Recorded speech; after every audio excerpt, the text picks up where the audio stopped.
Hey guys, it's Beth and Trent. Hey. We are going to be doing our first episode ever of We're Gonna Deck You. We're starting right now, and we're gonna go into our first section, which is the scoop.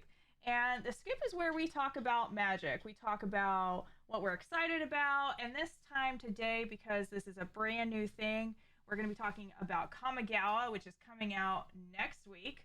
We're gonna talk about our goals, and then something that's been on my mind recently within the Magic community is Rule Zero and you. So let's get right into it. And if I did this right, we're gonna see our faces. Look at us! Yay! Um, so I think we do the most fun stuff first, which is Kamigawa, right? Oh yeah, yeah, absolutely. What are you excited about for Kamigawa?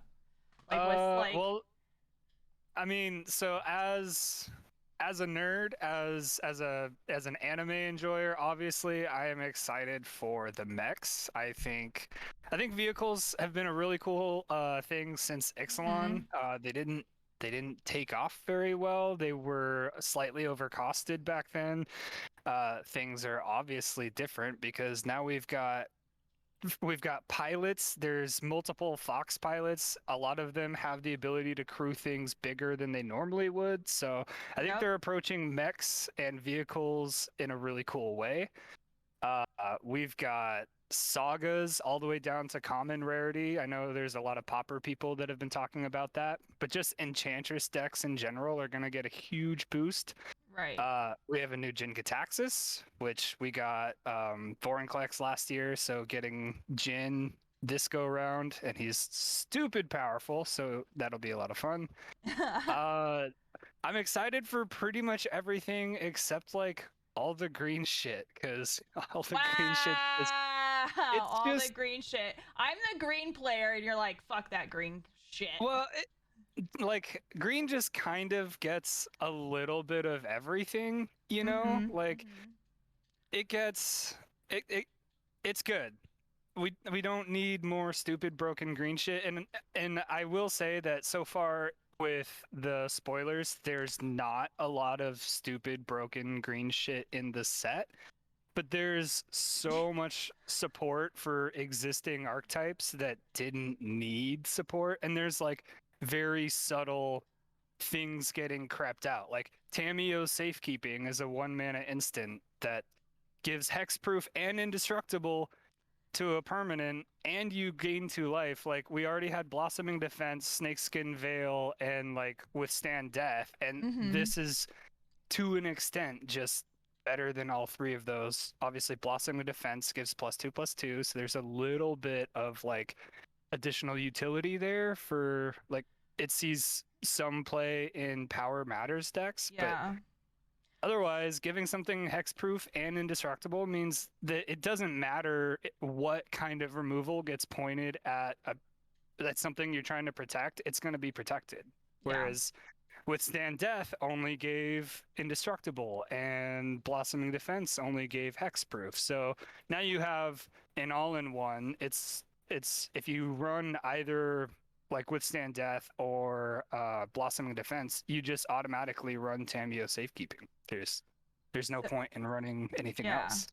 So getting out of the technical side of things, because that's more Trent's area of expertise, and I'm more like, wow, it's pretty. I Yeah, that's actually fair. have Scryfall pulled up right now. We've seen 512 cards so far that Scryfall is noticing. So I'm gonna see if I can like just boop. Look at that. So we've got some gorgeous, gorgeous art. I'm really loving the multiple art examples. Like we've got Farewell has multiple arts. We have the new dragons coming out. Everything about this set, I think that they did a really good job of. I know that in the past they've made some mistakes with going after, like going towards certain ethnicities. And I've heard that they did a really good job of listening to their Japanese team and also getting Japanese artists to do a lot of art on this set. We've got Yeah. all of the anime style cards that I'm just in love with. So good. They look so good. So good. And I will say that I wasn't excited for Kamigawa. I've said that this entire time because when I took my break from Magic, from original Magic, coming back into Magic, I went from things turn right and go oof to Kamigawa, the original, which was like all of these new things and Bushido, and it was very confusing and it was too much. And I was like, fuck this shit. um, and this time, I feel a lot more confident in different abilities and that type of thing. And I'm really excited for ninjutsu. I think that's super scary. I have a rogue stack that I'm thinking about turning into a rogue ninja deck that I'm really excited about. And just Yeah. like I could look at this art all day Yeah. long. Like just So scroll through the art. so far, early in spoiler season, they were talking about the frame treatments. So you Mm-hmm. have the traditional like borderless. So you've Yep. got borderless art. Yep. You've got the samurai border Which for samurai specific, which yep. looks cool. And then You've you've got got the the soft neon, glow. Yeah, the the soft glow neon, frame treatment. What which I is think your they've favorite done frame on treatment Tezzeret. so far? My favorite frame, I do think I like the neon. I love Yeah, the neon, and it's I so love the cool looking. concept that like you can get one card and you can have four different neon colors, so that if you really want to go into like the art of your deck, that you can be like, oh, my deck's pink, and you can have the Right. pink neon borders. And I think that's really cool. I'm excited Yeah. for that.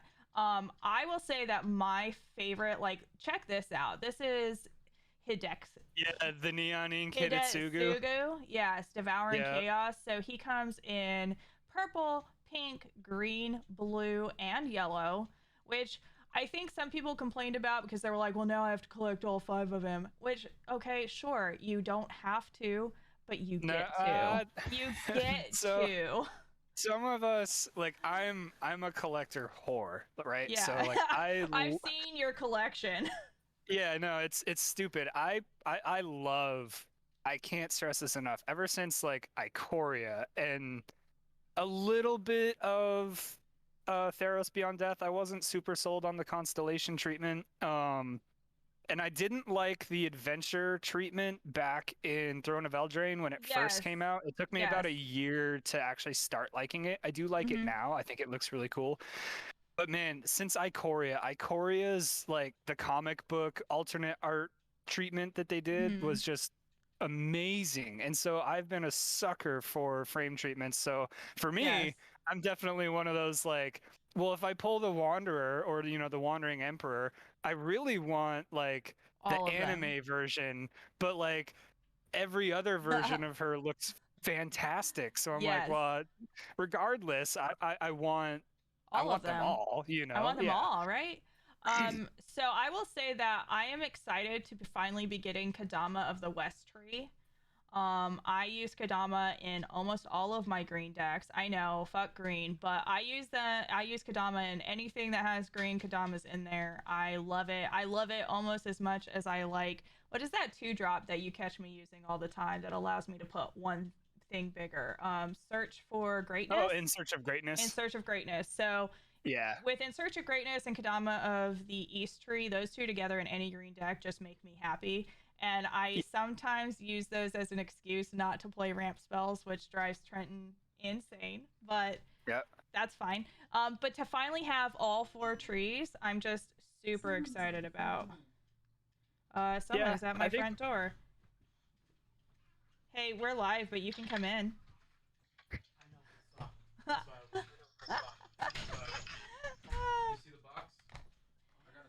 My friend is helping my son build a coding computer, so he just got home. oh nice. Yeah, but I'm also a huge tribal player, so I'm scrolling back up because we're going to be building a deck with a very cool tribal element today, using Tatsunari the Toad Rider.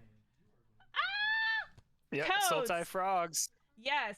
So this is a 2 and a black Toad Rider. He's legendary, so he can be your commander. He's got some enchantment spells that allows you to put a token into play. And then of course he has unblockable for frogs. So I'm really fucking excited about this. Isn't it 5 trees? It is 5 trees, Grubble, you're right. See, this is why you're the expert. But that being said, like Kamigawa, I could talk about it for hours and hours, and I'm sure we'll get into it when we start to get into building this deck. But I also want to talk about what we're doing. Like, what are we doing, Trent? That's a good question, Beth. You had a better outline for it than I did. Trent was like, I just got drug into this and was told to be somewhere at a certain place, and here I am. Kind of. Well, so let's see. The goals for what we're doing. A lot of it is going to boil down to more or less just talking from different perspectives and Yes. coming to kind of like a familiar ground. So for those of for the people watching, you probably know me from Beth's stream or Corey's stream. I'm also on Twitter. I scream into the void a lot. I have been a casual Commander player since I started back in 2016. I absolutely love EDH. I can't bring myself to even really invest in another format because I like Commander too much. But I've been tuning how I play a lot more towards competitive because there's a lot less feel bads and a lot less just if I do something this way, someone else's, someone at the table might get upset, blah, blah, blah, blah, blah. And so the idea, for the most part, what we're doing, what we're talking about, we're trying to brew and build a community together that is where a person like me who's more competitive minded and optimization is either key or I need to leave optimization completely out, can get together with someone who's very casual that doesn't run enough ramp or removal, and we can come together and wow. well, but that's what we're going to talk Yeah, about. exactly. I mean, right? Like, exactly. like you said yourself that if Soul Ring and Arcane Signet even make it into your decks, like, and Trent's like like even make it in. come on. Yes, absolutely. You've seen your list. 32 lands is not enough, Beth. And you and I both know it. I both know it. But when it works, it works. So here's the thing, like what I've seen in the Magic community on Twitter, especially, I have so many friends that like play casually, and I have played with so many new players recently, and I will be the first to say that I've avoided CEDH because I know it's not my jam. I'm not looking for something to win in 5 turns. That's not fun to me. When I look at my deck, and if it's built like exactly the same every single time, it has to have this, it has to have that, it has to have that. Once we start adding in more rules, for me, that's not fun.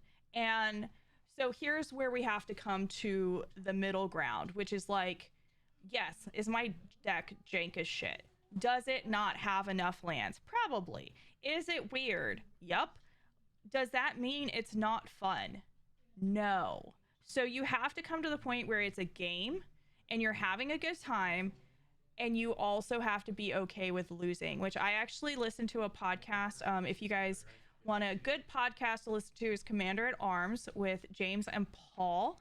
And they were talking about how people really struggle to talk about how they're feeling in a way that conveys to others. And the difference with your goals, if you're playing CEDH, obviously, CEDH players know that it's all about power. Everybody's going to be trying to win. There's certain moves that behave certain ways. It's not frowned upon to take out the threat. So the person who knows that they're the threat isn't going to get salty because they're like, yeah, I'm the threat, which is how the game works. I'm about to combo off. I understand if you counter my win. Like, yes, it happens on a daily basis. Yes, absolutely. And then the casual player is like, well, I'm just trying to do things, which I have said that so many times. And I don't truly get mad. Like, the only thing that will like rain on my parade is a 50-minute turn, honestly. And only because I don't have the attention span to figure out what you're doing. So like just tell me when you're done, okay? I'm gonna Right. like TikTok, and when you're done, I'll play my game. I'll come back to it. But I realized that by that, even that fake salt, like, why are you gonna hit me? I was lowering the happiness of the table and like making people feel bad. And that's not what I ever wanted at all. Like, I just want to have a good time. But I Right. realized that there are people out there who are feeling unhappy or, about being targeted or this kind of thing. And I think that for me, the goal of this was not just to get the ideas of a CEDH player, but also like to be realistic about what your goal is for the deck.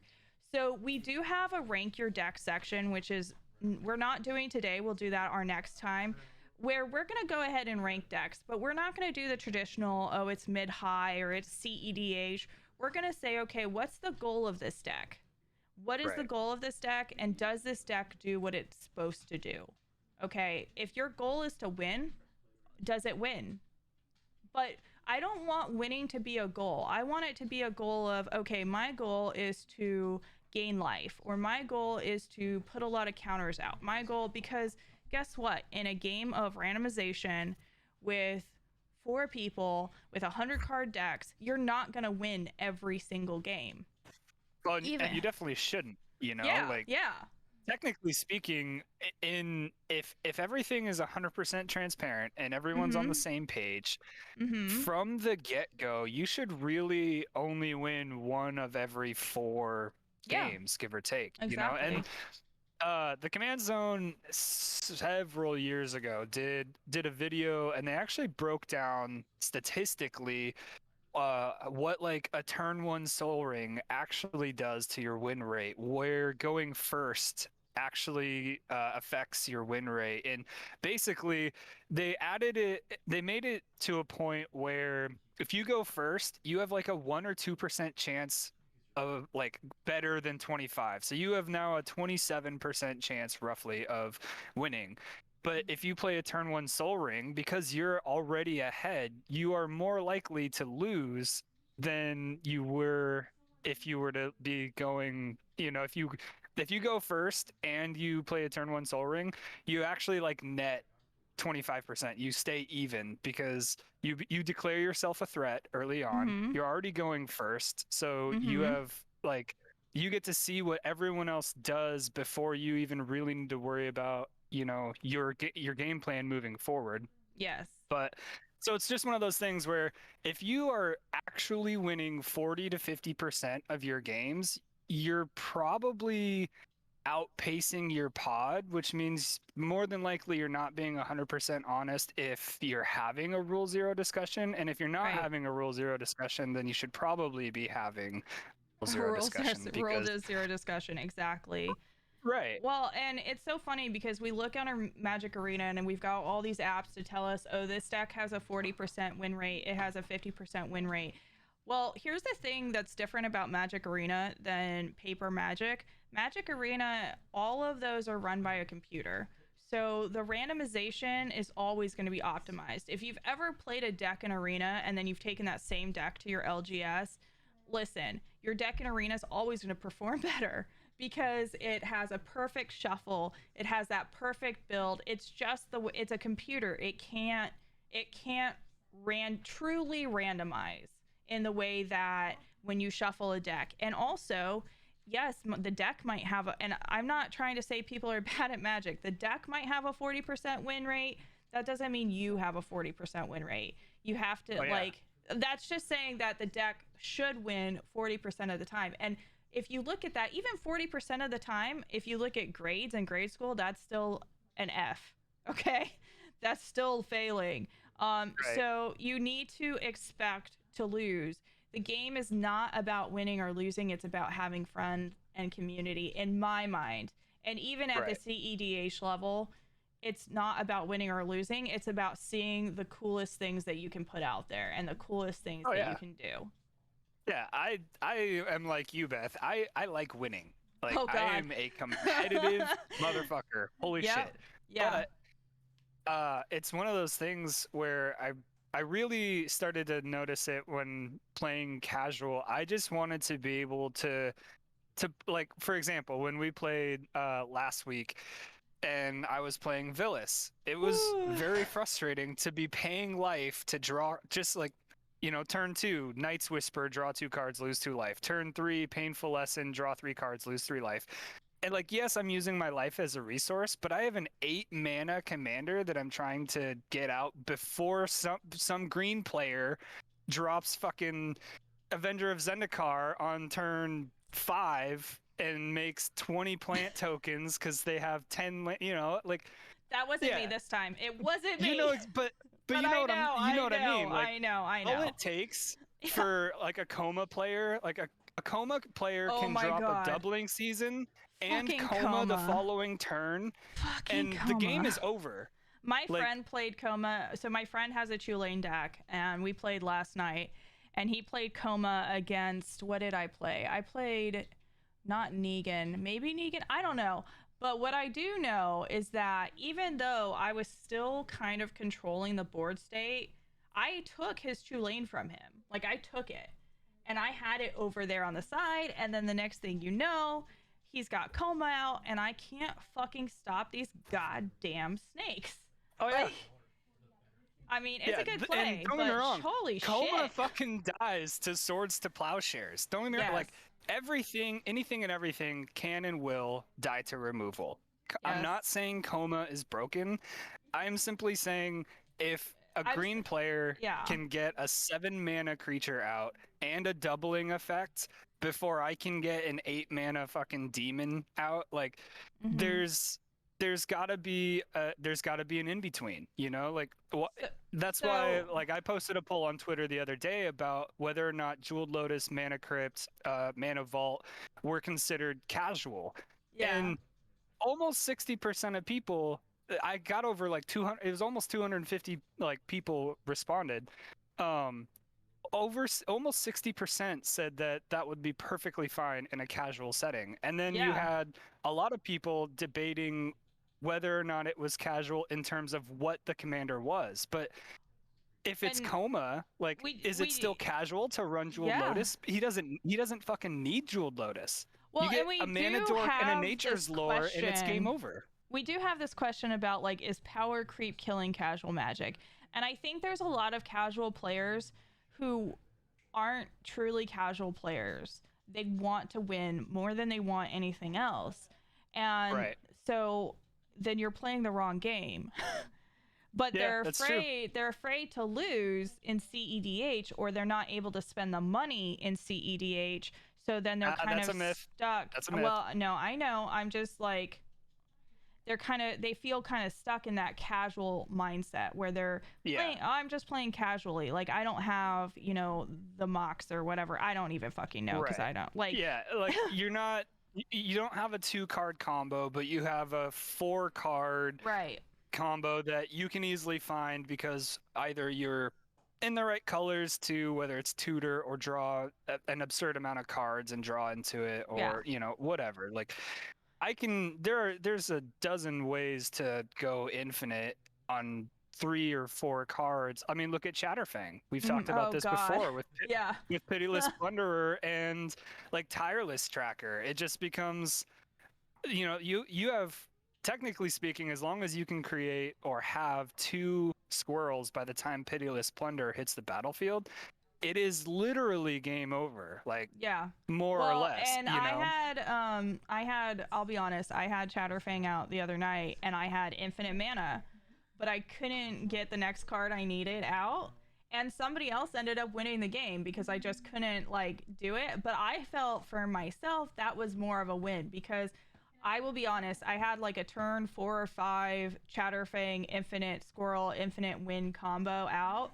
I didn't even realize it, and I felt terrible because the game, like, everybody else at the board was like, well, and I was like, oh shit. Which is when, like, you have to come to your rule 0 talk, and, like, finishing up this portion of, we're gonna deck you, the rule 0 talk. And I feel like people try to avoid it because they don't feel comfortable. Or they're like, oh yeah, or they don't want to take the time, they just want to get into the game. Whatever that reason is, I think that especially with a group that you haven't played with before, it is not a bad idea to be perfectly honest about what your deck is. And Yeah. honest to the point where I give my deck list. I give my deck list to the group that I'm playing with. This is the deck I'm playing because sometimes there are Magic players that know more about my deck than I do. And not in Right. the sense that like I don't know what my deck does, but just like that infinite combo, I didn't realize it was one in the moment. So somebody else could have said, Beth, that's an infinite combo. That's, like how many infinite combos do you need in Chatterfang? So, and Right. Chatterfang is one of those decks where I don't play tutors in him because I know there's combos and I want to keep it friendly. Oh, I, sure.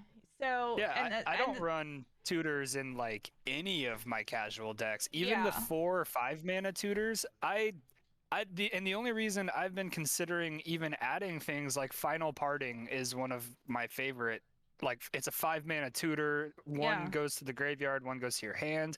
I've Hmm. been considering swapping up my Villas deck for a different commander and run Villas in the 99 with Reanimate and run Yeah. Final Parting because Villas is one of my favorite commanders because I can just let people smack me in the face and I will draw cards. And if there Yeah. is one thing you know about me, Beth, it's that I love drawing cards. Oh my god, I And will put wedding ring on your ass every game. Every game. but like with Villas and Reanimate out, or with Reanimate in hand, if Villas is in the graveyard for 1 mana, I can get my 8 mana flyer, dome myself for 8, draw 8 cards. Yep. Feels pretty good.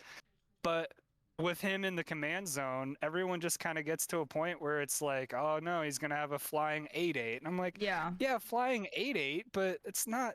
I mean, so Girl Redacted Energy earlier said, respect the impact of 7 to 8 mana spells and what they have on games, because Coma on turn 4 fucking sucks. And yes, Yeah. I 100% agree.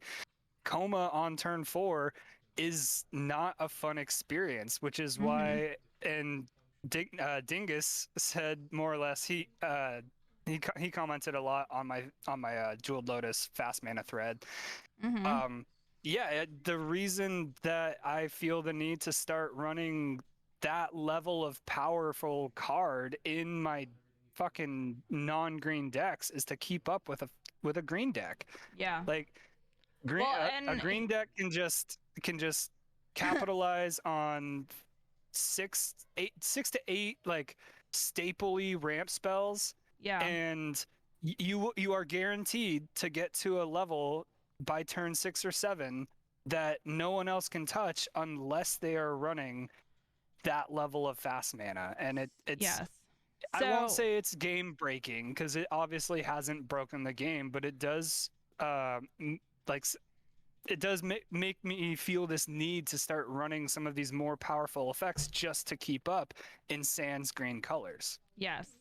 And here's the thing, like Magic, WotC, they made slow mana for a reason. Okay? Don't be afraid to use it. Because if all you're trying to do is creep your deck up and up and up in power, okay, let's just stop, go straight to CEDH. Yeah. Because you're getting away from the goal of the deck. And that's like when we come back to the goal. What is the goal? Is the goal to win? Then you're in CEDH. That's to me what CEDH is. Your goal is to win.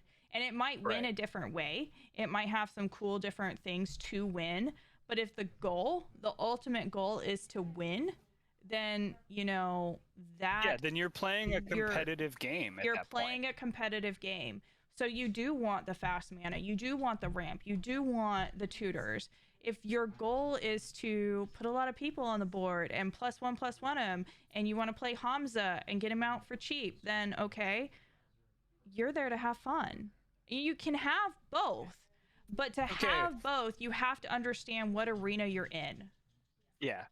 But I'm just saying, if someone plays Hamza and then the next, they have like 8 creatures with +1/+1 counters, and then they start casting free Eldrazi, like I'm down for that. I fucking like I Yeah. love that idea.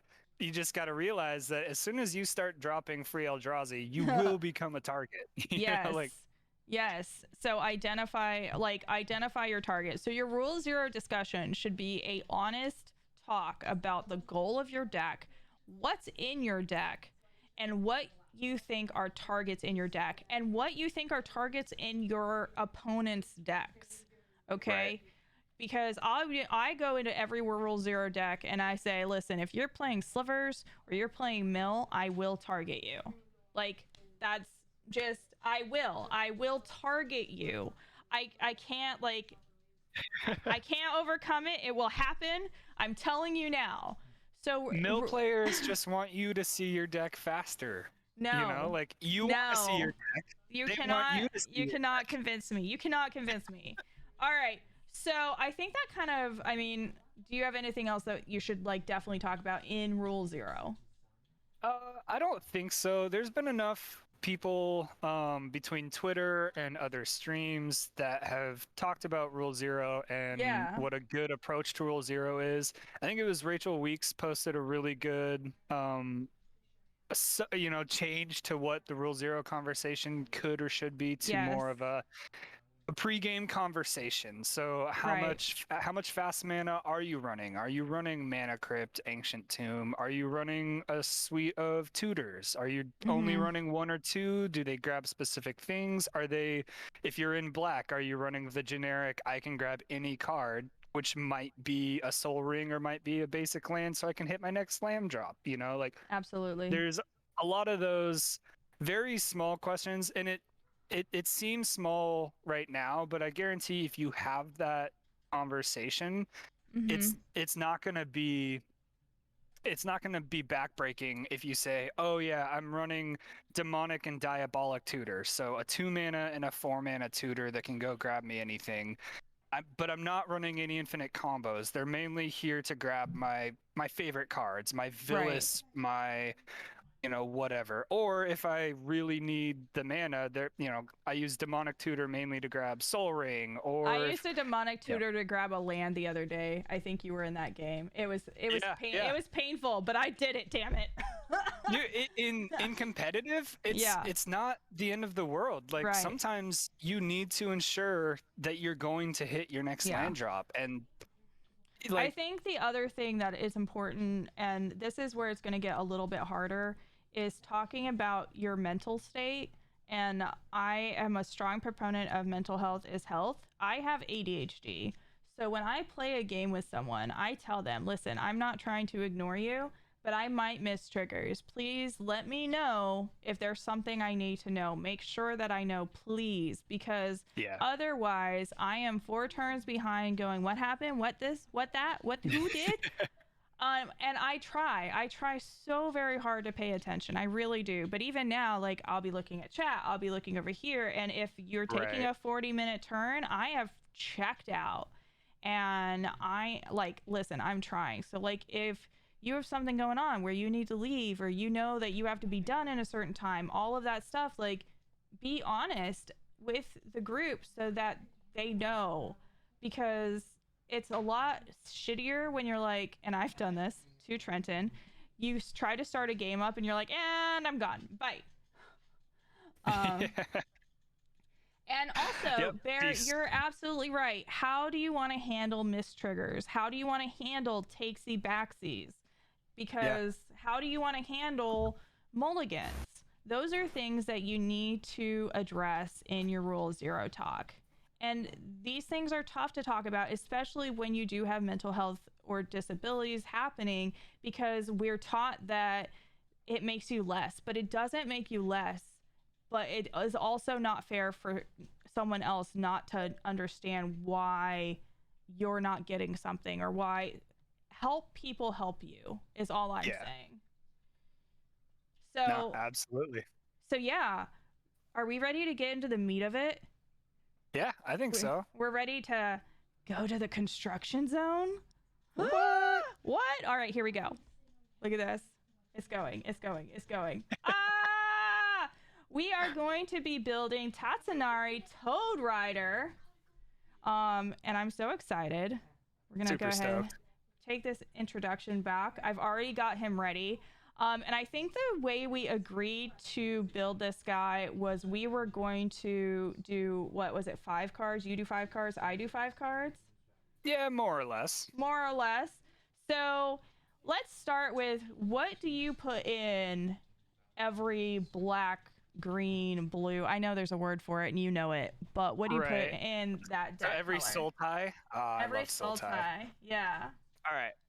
So first and foremost, let's take a look at the commander, because it is going to, I mean, aside from the mana base and the ramp package, it is going to matter what each soul tie deck does, right? So like Mhm. Tasigur and Yarok have very different game plans as far as what you want to include in the 99. Yep. So if we look at our good friend Tatsunari, so it's whenever you cast an enchantment spell, if you don't control a creature named, I believe it's Kami, maybe it's Kimi, I don't know. I think Uh, Kimi. yeah, that seems to make sense. Okay. Create Kimi, a legendary 3/3 black and green frog creature token with whenever you cast an enchantment spell, each opponent loses 1 life and you gain 1 life. And you can pay 1 and a hybrid Simic, and Tatsunari and a frog you control can't be blocked this turn except by creatures with flying or reach. So we have a Sultai colored enchantress that only cares about Gaining life enchantments and to an losing life. extent. So like you could obviously include I feel like you the can like go 2 ways with this. I feel like you you can can either go go frog tribal, yes, which or or like enchant, hardcore enchantress. which is, and in black we have that great enchantment combo Yeah, yep. You've for got gaining exquisite life blood. and losing Yeah, life. Mm-hmm. sanguine bond. Um, So I think here's the I chance. think So there's are a we good doing like good middle ground here. okay? Like think of all the green, blue, black Frogs. enchantments that well, obviously frogs. Like we Frogs. already talked about this. It has to include Gitrog and Grolnok. Like Okay. we talked about this. You're like, it can't Um not. So Gitrog. like well, so like when Grolnok was spoiled, literally everyone was like, okay, automatic rule 0. Like So Grolnok and Gitrog have yeah. partner. So So Gitrog is a death touch frog. At the beginning of your hell yeah. upkeep, sacrifice him unless you sacrifice a land. But you can play additional lands, and when more 1 lands are put into your graveyard from anywhere, draw a card. So what that tells me is that we want some land recursion, Yep. and we want to be able to do things when things happen with our graveyard. Yeah, absolutely. So for example, I So that's believe Gitrog and Grolnok? Grolnok. yep, Grolnok. How do you spell that? I think it's Grol. Grolnok. Oh yeah, there we go. Grol. Yeah. Okay, the omnivore. So another And see, this frog. works perfectly with Gitrog. Yeah, Read 'em. because he allows you to mill 3 cards, so you're putting cards into your graveyard, and it Yeah. exiles it with a croak counter on it, so you play lands and cast spells with croak counters. So now you don't have to worry so much about losing those cards in your graveyard, because I know, like, for me, definitely coming from an older term of Magic, the graveyard is almost as bad as exile. Like, No, nowadays the graveyard is an extension of your hand. Yes, exactly. So we have some other frogs in here, and we're going back to, these are ninjas. So I like that. I like that we've got frogs. I like that we've got some ninjas. We could kind of force them into tribal with a Masswood Nexus, but I don't really want to do that. But I do think one frog that is really, really cool is Spore Frog. Oh, dude, Spore Frog's best boy. Yes. So we'll put in a Spore Frog. Now, just looking at the cost of our commander's a 3 cost, but we have some pretty big creatures that we want to get out there, and we're 3 colors. So when you're running a 3 color land heavy deck, how many lands do you set with? Because I like to put them in first, so I kind of know where I'm sitting. Sure. I almost always will run between 36 and 38 lands. 36 has been a pretty solid number for me. If I'm in a deck that really cares about lands or is like landfall, lands matter, then I'll usually go 38 to 40. I think my Omnath landfall deck has like 40 or 41 lands. Okay. So So we'll just set it for 38 forest right now, and we'll work with it as it goes. yeah, and that Uh, might be a touch on the high side. It depends on what we do for a ramp package. yep. And it kind of depends, obviously, what our grand total, like our average CMC, is going to end up being. Yep. So Yes, absolutely. So we've got right now we've got four cards in, four cards in. What okay, what enchantments? Let's go back to that. What enchantments do you want to do? okay. Enchantments. So this is where the only downside to doing multiple things is finding the balance between things that are quote unquote worth it, you know? Mm-hmm. Mm-hmm. So we're gonna want our enchantments to really be cost efficient, Mm-hmm. but have an impact. Because the last thing we really want to do is be like, if you look back at Tatsunari, there is where'd he go? I had him pulled up and now I lost him. Uh, uh He's right here. Hold on. Let me see if I. yeah, here, I got him. Okay. So not so the first enchantment we cast is going to create us a free creature. So Yep. we're basically looking Getting a at free the frog. ability. Yeah, we're getting a more or less free frog with whatever it is that what we're playing, right? Yeah. So the second line of text on that first ability of Kimi having whenever you cast an enchantment spell, each opponent loses a life and you gain a life. We can kind of lean away from that if we wanted, right? Yeah. We could go into a little bit more of like a quote unquote like a Voltron build Mm-hmm. because we have the ability to give Tatsunari and another frog uh pseudo unblockable.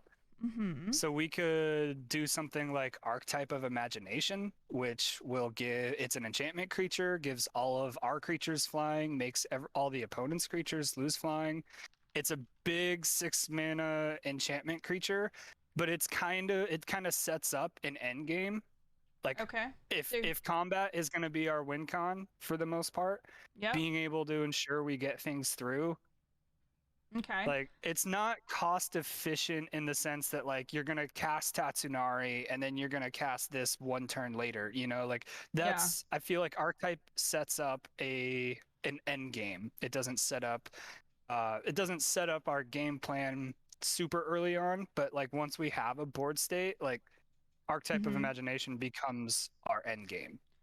So one thing that I was looking at is I was just looking at cheap mana in this color range, and I found Search for Azcanta, Oh, which I is love that card. a Love that legendary card. enchantment, which turns into a legendary land, and it also feeds into the graveyard, which I think was great. So at the beginning, look at the top card of your library. You may put it in your graveyard, and then if you have 7 or more cards in your graveyard, you can transform it into the land, and then allows you to put creatures from the top of your hand library into your hand.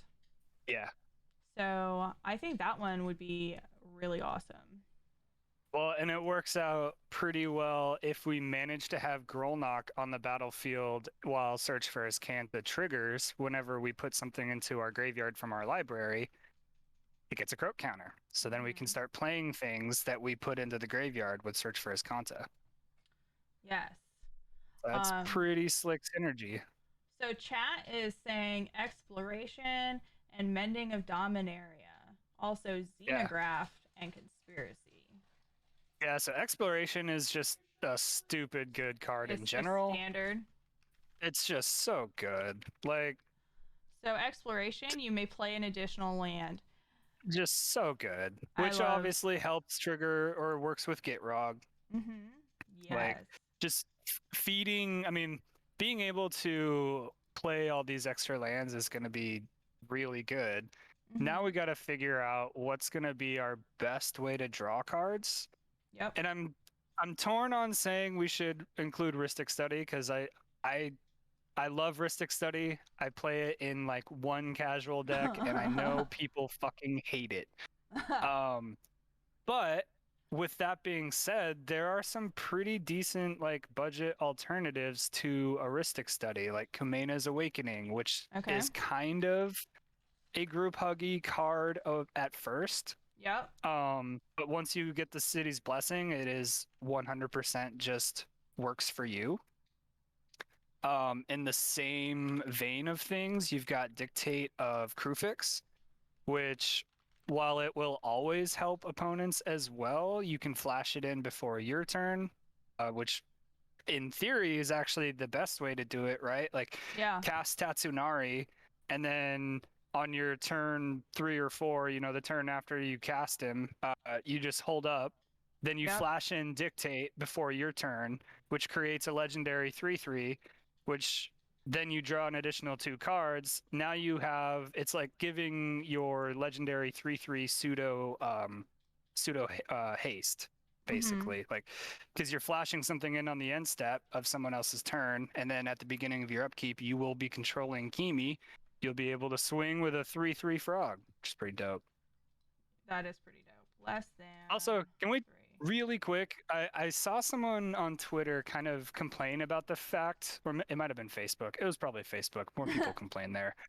Uh, Complain about the fact of how the last bit of Tatsunari is worded, with the frogs making it so they can't be blocked this turn except by creatures with flying or reach. People Uh-huh. were like, why not just give them unblockable? And someone made a really good point that Cuz birds frogs eat jump. frogs. Yeah. Well, frogs jump, they don't fly. Right. So it's temporary like evasion in the sense that the only things that can stop a giant jumping frog would be flyers or reachers. Mhm. And yeah, I just thought that was a really cool little flavor thing. So you're Yeah. literally just like hopping along, punching people in the face with a frog. So another cheap enchantment that I love, that I think is underplayed is Druid class. Which one is Druid class? Druid class is whenever a land enters the battlefield under your control, you gain a life. Then you can level it up to play additional land on each of your turns. And then you can level it up again to make one of your lands a creature land. Oh, Yeah. It's a 2 cost yeah, to that's put pretty out good. there to gain life quickly. And I Yeah, think, especially using life as a resource, I think it's a good underused card. sure. And it's an enchantment. So, One thing while we're sitting here talking about it, since this is going to be like a pseudo enchantress deck, mm, maybe our ramp package should be based around enchantment. enchantments as well. Yeah, I think that's a So great like idea. I run in my Tuvasa list, it's mostly like flash enchantments. There is a cycle of enchantments that are all common. They all have flash, and you can Omen of the Hunt. It's a 2 Okay. and a green flash. When it enters the battlefield, search your library for a basic land, put it on the battlefield tapped, then shuffle. It's just a 3-mana enchantment. You can flash it in. You get your basic land. So it's technically land ramp, so slightly better than aura-based ramp like New Horizons Yeah. or like Urban Utopia or something like that. Okay. I have another thing. I just saw it. It's in Kamigawa. It's one of the new sagas. It's Azusa's Many Journeys. So, it's a saga, so it works like sagas. You may play an Yep. additional land this turn. 2, Right. you gain 3 life, and then 3, you exile it and you get the monk, which comes out. And whenever likeness of the seeker becomes blocked, untap up to 3 lands you control. Damn. That's Yeah, pretty cool. yeah. So I thought we could put that in there. Yeah. Azusa's Many Journeys. We're I think struggling. that's going to be the hard part with building a new commander too, right? Is Yeah. if well, like right now, I'm looking at cards that have been around, but there are so many cards coming out with the set Mm-hmm. that will just naturally synergize. Yeah. But like you could run Boseiju Reaches Skyward as well. It's a 4-mana enchantment, but when it enters the battlefield, you're gonna go basically draw, quote unquote, 2 basic forests. You get then on the second trigger, you get to put up to 1 land from your graveyard on top of your library. Yep. And then on the third, you get a freaking You- plant with reach that gets 1/1 for each land you control. So you just get a big beater. Yep. Yep. Just- I don't know if I would run it. Depends on how many basic forests we end up running in the long run. Mm-hmm. But I mean, it's literally. I mean, if you're playing on curve, on turn 3 you cast Tatsunari. On turn 4 you cast Boseiju, which is going to draw you, quote unquote, 2 cards, and then create you a 3/3 frog. Like Well, by and playing speaking on curve, that's of pretty green good. doing things that you hate, have you Yeah. seen Careful Cultivation? Oh, of course. Yeah, That's it. Yeah, it's very good. and it's going in this deck. Okay, that's fair. I mean, we're talking about enchantments, we're talking about ramping, we're talking about, and I love that we can enchant artifacts. Like, what? I guarantee it's for the vehicle aspect. Still, it's cool. Well, because it works, right? Like Yeah, you you're not enchant wrong. this artifact, and now it doesn't do anything. It dodges Mhm. board wipes as long as it's not Mhm. crude, and then as soon as you need it, you tap 2 dorks or something, you know, 2 Yeah. 1/1 tokens, and now you crew this vehicle. Now it's big, it has reach, and it can tap for mana. So we've got 9 enchantments. Let's go back to the creature base, and Hell yeah. I know that there's a frog out there that we haven't put in that's I think is very good, and it's just a little guy called Froghemoth. Oh hell yeah! I'm looking at that right now. I'm just struggling a little bit with Scryfall. I'm sure you guys can see that. There he is. And he's a big boy. Trample, haste, and whenever he deals combat damage, exile that many target cards from their graveyard and put a 1/1 counter on him for each creature exiled that way, and you gain life for each non-creature card. Little guy. He's just a little guy. Yeah. Yeah, he's He's just a nothing little guy. crazy. And then we also have Haze Frog, which is very similar to Spore Frog. He's a little more expensive, and I believe it's because he has Flash. So he has Flash, and when he enters the battlefield, prevent all combat damage that other creatures would deal this turn. He is Yeah. a 5 cost, though. So he's an expensive 2/1, but he's also a nice save. So, what about this little guy as an idea? Since we're going frog tribal, we have to go with the bestest frog in all of Magic, which is Yargle. Yargle? Yargle. He's Guard. a 5-mana vanilla 9/3. The Glutton of Urbog. Oh my god. Oh If my we're god. Yes. Could you imagine just swinging with a 9/3 that is Yes. pseudo unblockable? Like, Yes. Let's do it. Like- Frogs. yeah, frogs. Frogs. Frog. Creature type frog. Let's see. What else we got in here? I love Skyfall.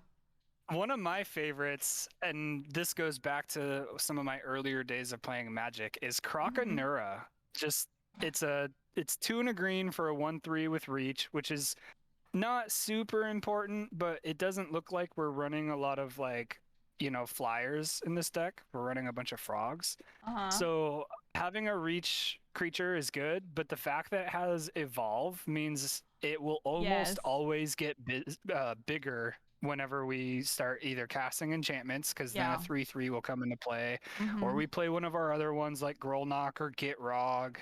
I love Evolve. Evolve is great. Evolve's it's so much fun. Also, have you seen the art on the Burrog Befuddler? The Burrog Befud. Oh yeah. But he's cute. I will say the other one that I like, he's actually sitting in between Croconur and Froghemoth, is Excavating a Nurid. Yeah, sack a land, draw a card. Yeah, and whenever then he 7 gets or bigger. more whenever 7 or more cards are in your graveyard, he gets +1/1 and Vigilance. Yeah, good attacker, good blocker. Okay, so activating a Druid.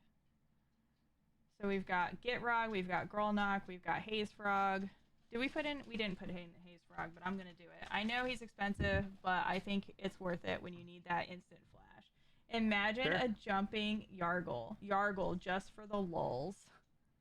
Dude, I don't care what anybody says. Yargle is he was one of those commanders that I actually tried building a Voltron deck around him back in Dominaria days.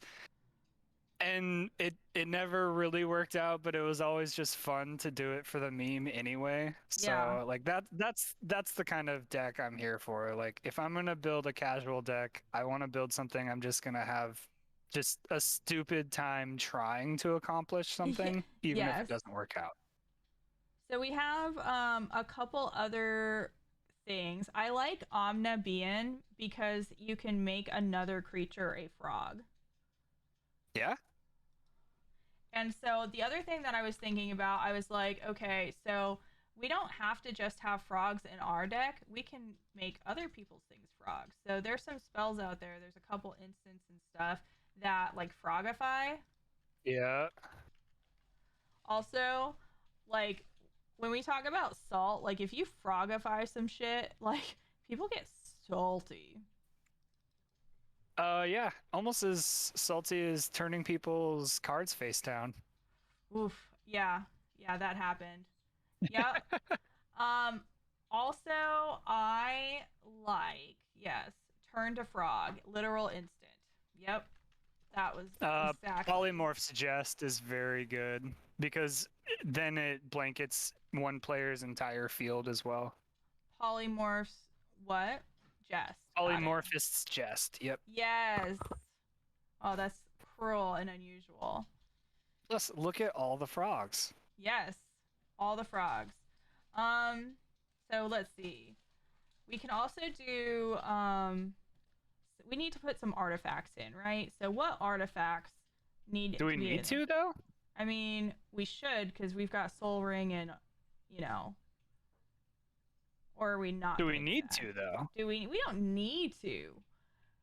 See, and so could. this is and that's where it's like, do we do that or you know what we should do? Leapfrog, and then we can put in some instants and sorceries. Leapfrog has flying as long as you've cast an instant or sorcery spell this turn. Sure. I mean, and Leapfrog kind of leans into or gives us the ability to pivot a little bit. I mean, you're going to want an amount of instants and sorceries regardless. Yeah. Because we're kind of going to have to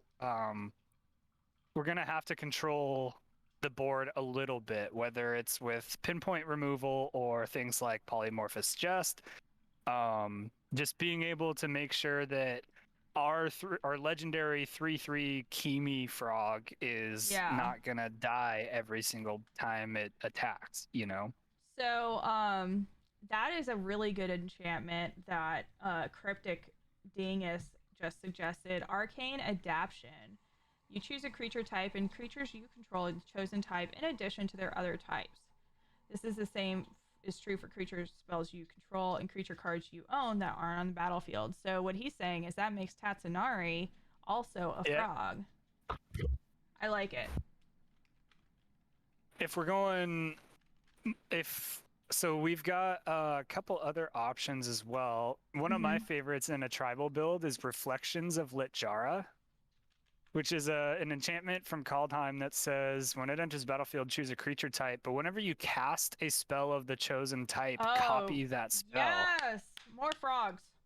More frogs. Just double down. Now, it does unfortunately hurt a little bit because we are running quite a few legendary frogs. Right. But I think we can survive. We have as many not frogs. We have 1, 2. We have 4 legendary frogs and 11 creatures overall, so that's not too bad. So, and we're not doing too bad yet. Do we want to do traditional blue player and put in counter spells? Well, I am a big fan of counter spells because there is always something that needs to be stopped. I agree. There just always is. So we go with the Now, standard 2 cost counter no, spell. no, no, no, No, no, no, no, no, no, no, no. Okay. no. Let's be flavorful with this. Okay. Okay. There's gotta be. Let's see. I mean, we could run things that aren't just straight up counterspell, right? Like one of Hmm. my favorites, although it's a little like niche, it doesn't see a shit ton of play, is Memory Lapse, which I just like counters a memory lapse. spell and then puts it on top of the person's library. It gets rid of it, but it doesn't get rid of it forever, so there's slightly less salt whenever you run those kinds of counters. Memory lapse. I'm looking at an enchantment, and I know we have a lot of enchantments, but we wanted enchantments. I'm looking at an enchantment that actually looks kind of funny. It's called Counterbalance. Yep. Yep. Um, I know exactly what counterbalance does. It's actually it is starting to see play in some CEDH decks, I which mean, is it's pretty cool. kind of fun. Like, I mean, of course, I know on the receiving end of that, it doesn't feel fun, but like, it's not going to counter every spell, and It's fair. you just have to take it out. It's one of those things where if like you don't like it, then you need to remove it, right? Yes, yes. Girl Redacted Energy just made a good point with running things like Void Slime and Ooh, yeah. yeah, Void Slime and Plasm Capture, which are both pretty decent Void and more slime. flavorful counter spells. I like that. Oh, Void Slime is fun. That's cute. Yep, that's a goodie. Counterbalance and top. I don't think this deck needs it. Yeah, so Counterbalance and Sensei's Divining Top basically make it to where whenever someone casts something, because of Top's ability, you Mm-hmm. have you have the ability to look at pretty much at all times. You get to look at the top of your deck and kind of manipulate it in a way where you have a better chance of countering whatever someone casts Yeah. from Counterbalance. So we need one other thing as a sorcery spell. We need croaking counterpart. Oh, yeah, frogs. Let's do it. Frogs. You're like, I don't want to, but it's frogs, so I agree. I mean, it's not a bad card. I felt you. I felt the like. It's not a bad card. I All mean, right. we literally get to create a copy of pretty much anything, Mm-hmm. on the battlefield. So Yeah. for 3 mana, we can temporarily steal like someone's best ETB because most of our deck is going to be frogs, so we can't Mm-hmm. copy anything of ours, but we can copy other people's shit, which I always Yeah. like. So there's also Season of Renewal from Kamigawa, which is choose one or both for 3. It's return target creature card from your graveyard to your hand, or return target enchantment card from your graveyard to your hand.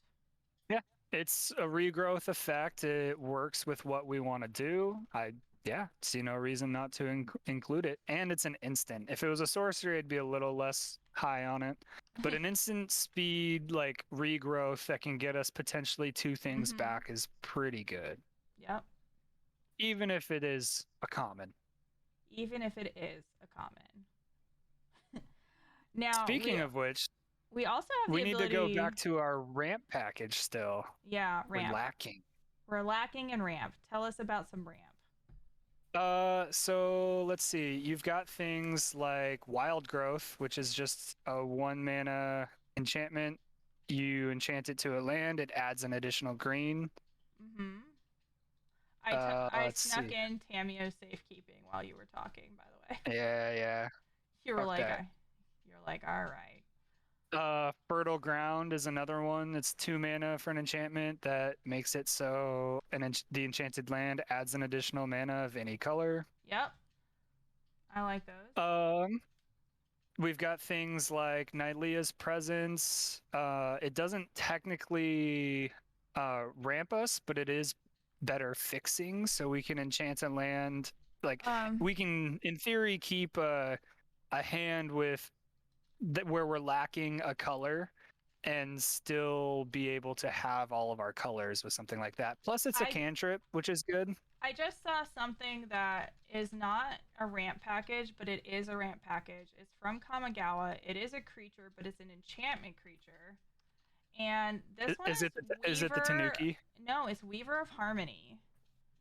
Other enchantment creatures you control get +1/+1. And that I'm not so worried about. But for a green and tap, copy target activated or triggered ability you control from an enchantment source. How many activated or triggered abilities are we going to be running is the question. Does it make it worth it? You know what I mean? So, I mean, you've got Reflections of Litjara, which is activated. All of Triggered, but I mean, you know what I mean. Like right. almost all of these are. So you've got we've got a lot. And it is still technically an enchantment spell, so it is going to trigger Tatsunari at the worst. Yep. I can see it. You think Sanctum Weaver is better here? What is Sanctum Weaver? Let's look at it. Sanctum Weaver. Is that the one that I yeah, the mana dork for enchantments. Yeah. I have to agree with that. I think that's good, but we only have 13 creatures, so it's not like we can't have them both. Speaking of creatures that are also enchantments that also have a stupid amount of wording on them, Colossal Sky Turtle, because if we're going to be in Simic colors, why not have 2 forms of removal stapled to a 6/5 beater? And turtles are almost frogs, right? Amphibians and reptiles, unfortunately, are not the same, but I see what you're going for. They live together. Do they, though? Yeah, they do. Ponds and things. Okay, so here's the other question. Do we put Tamiyo in this deck? We can. Do we need to? And like, what does Tamiyo do for us other than, like, don't get me wrong, she's got cool abilities. I love the flavor of the new Tamiyo. I'm sorry for the people that are like, Tamiyo. Oh, this Tamiyo 100% makes me want to revamp my Atraxa deck and just go super friends, because the Phyrexian thing is cool. This card's so cool. I love the design of it. I know story wise it's pretty depressing, but you know what we should add to help us with the copying thing? Mirror box. Is that only to get legendary? To get more frogs. If that's the case, the legend rule doesn't apply. Why don't we run Sakashima? Okay. But we're gonna put in mirror box, more frogs. Sakashima. I would I would rather run like Spark Double or Sakashima, or something that is gonna give us utility that isn't just an artifact that just so happens to kind of work with 4 other cards in the deck, Whereas like Sakashima is going to become a copy of anything that we want, right? You're right. And so that by itself is utility, and then she also doesn't give, or she also gives, the non-legendary. I think you just know that we're going to be seeing mirror box in all of my decks. I mean, obviously run it if you want.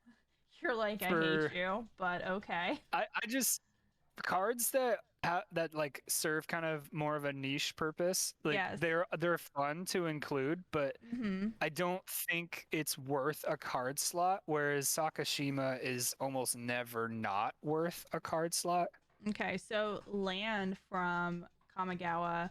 Have you seen Otawara Soaring City? Everyone has seen the channel lands. They are stupid good. So I think that fits in this deck.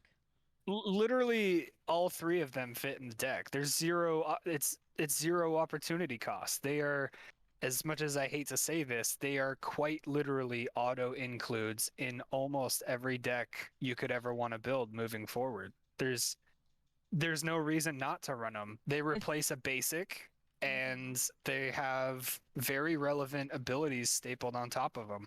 Okay. So Takanuma is the black one. I think that one's gonna work the best with the deck, just as Hmm. far as like what it does. But And then of course we have Bosiju. yep, yeah, that card's gonna be so fucking stupid. It's gonna be so good. It's already rated at $36 and it's not even like out. Oh yeah, no, it's not gonna be like a Hmm. $50 card, like, especially because I don't think it's gonna be a $50 card, but especially because it is only at rarity. Like Hmm. there's gonna be a good chance that it just gets, there's a lot more that's gonna, we'll see it plenty. Um, Yeah.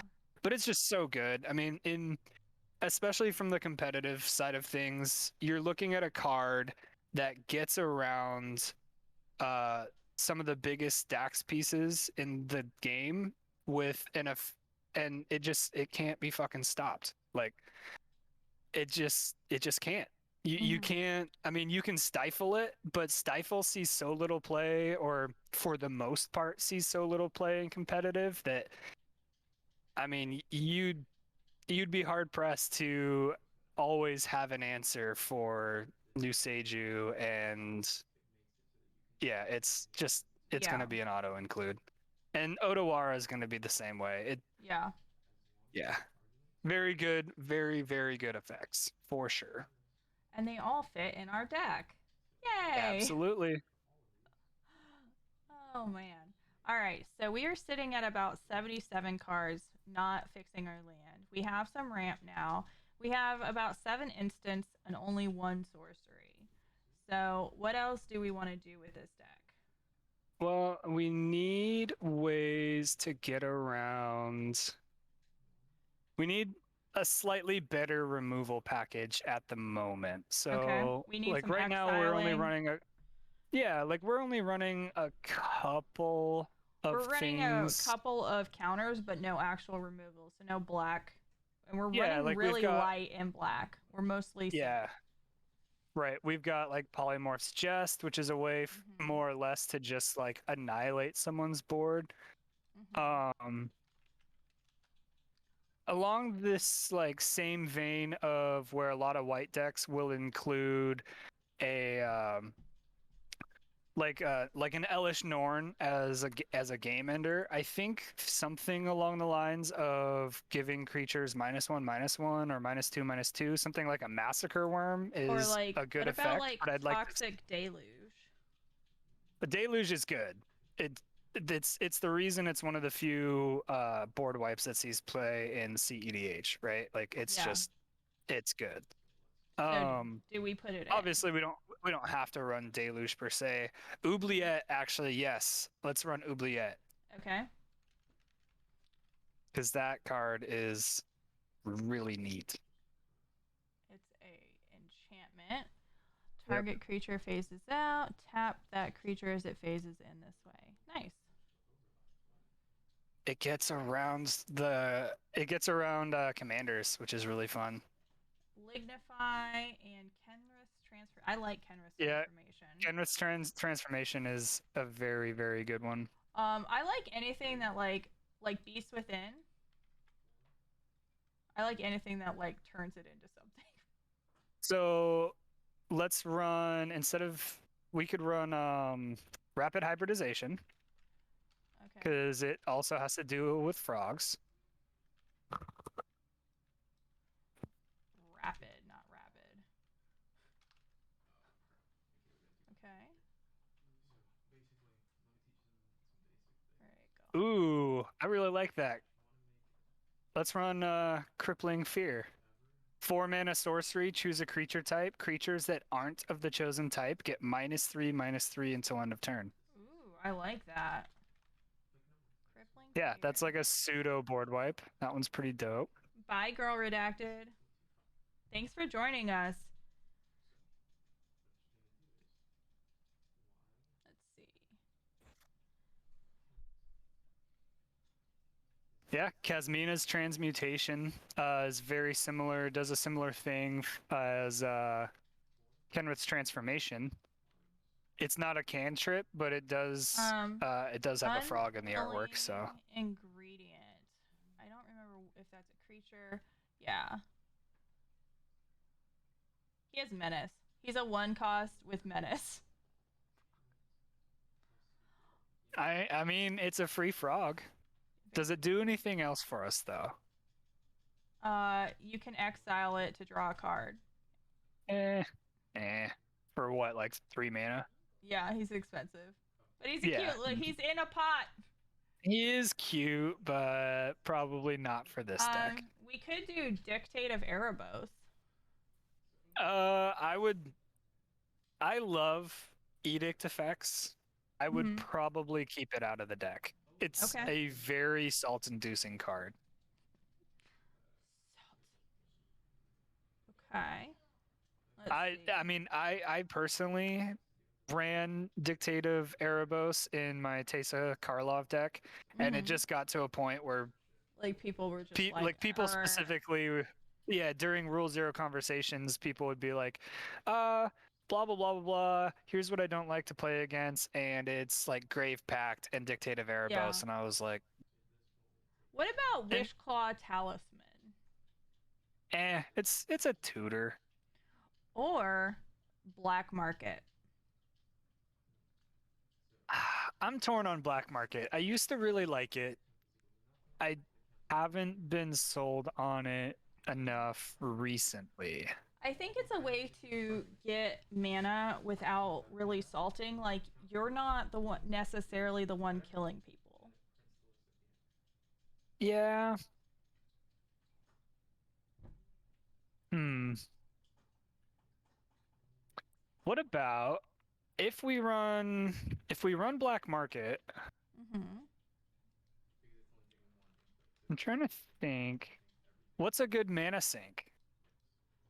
Like, we're gonna get all this mana aside from casting things. Eventually, like right now, I don't think we're running quite enough card draw to Okay. make having a mana sink like that like super viable.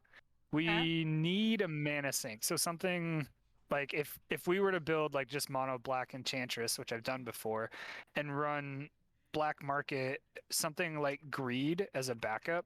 I like Greed. We could also do I mean obviously Walking Ballista. Or Ooh, meat hook massacre. ooh, Meat Hook, yes. Yep.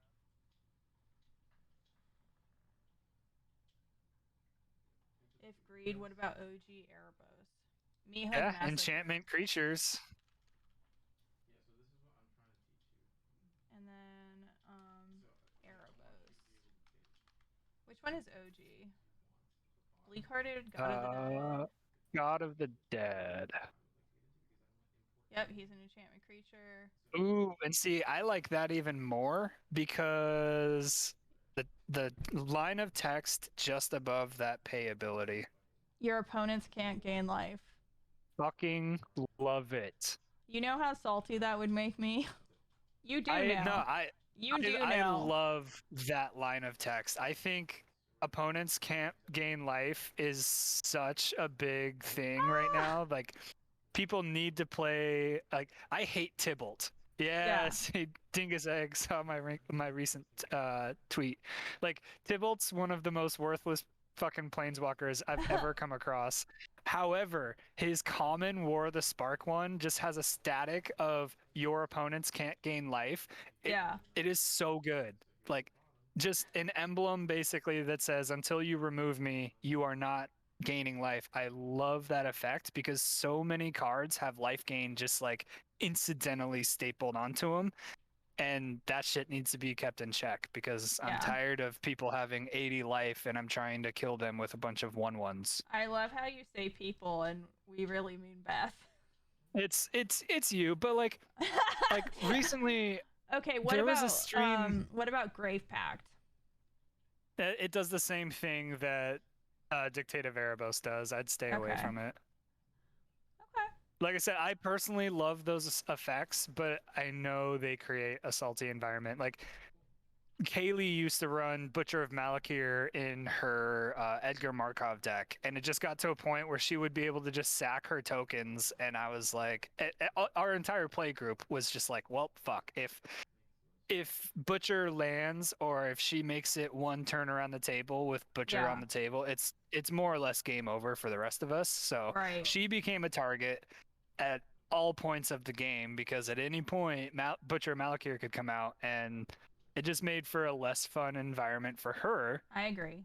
Okay. So So I think we do need like just a straight murder in there. Destroy target creature, 3 cost.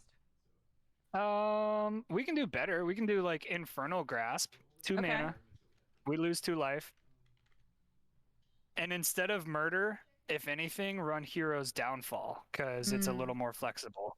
Yeah. Like All if you're right. gonna run a murder effect, run Hero's Downfall. Fair. It just got reprinted. It got downshifted to uncommon from rare. Like unless you're playing like super heavy duty budget or popper, Yeah. I would run it over murder all day.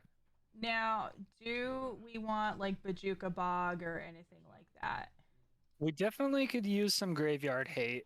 Okay. Bajuka Bog's not a bad idea.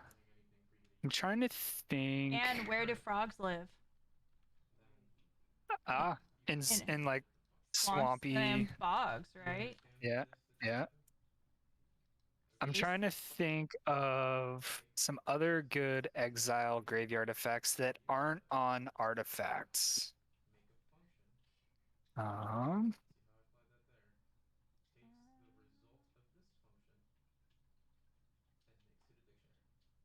Let's see. Phyrexian scriptures. oh Grasp. shit. Go for the throat.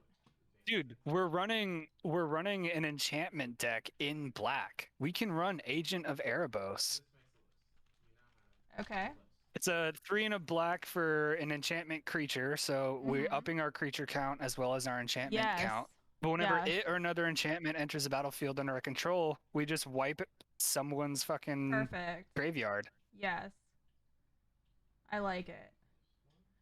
Because otherwise, everything else is stapled onto either creatures or is in colors that we're not playing, or it's stapled onto artifacts. Like I love Tormod's Crypt, don't get me wrong, but Yeah. I don't feel like it fills enough slots. That's fair.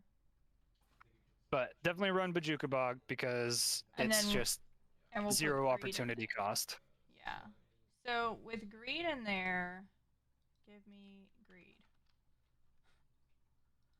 That puts us at 88 main board. So we currently have 17 creatures, 2 sorceries, 9 instants, 21 enchantments, which is probably the most enchantments I've ever run. We could also do Court of Ambition, but that kind of will, do grumpiness.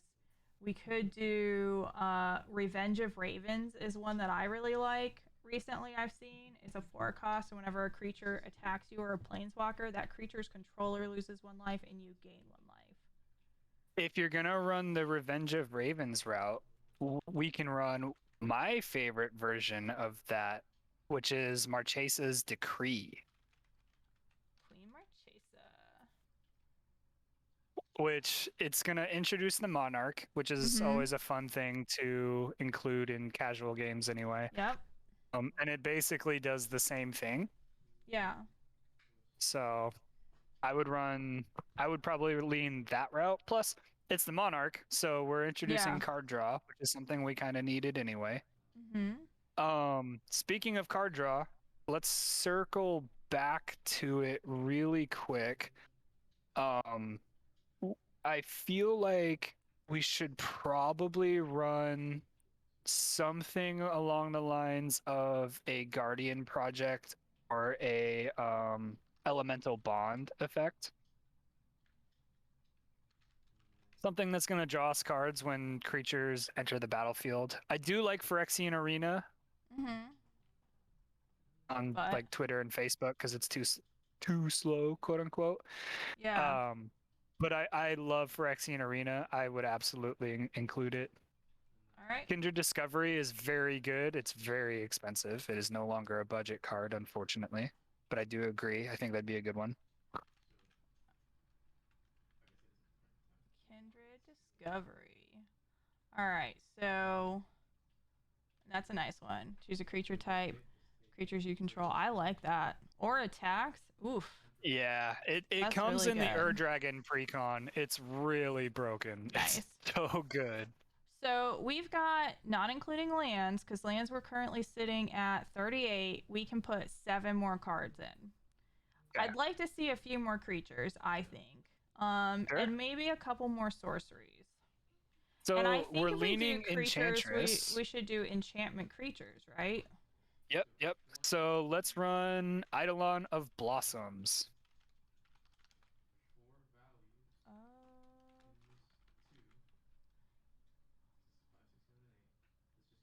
Just a okay. 4 mana artifact or enchantment creature that's going to draw us whenever enchantments enter the battlefield.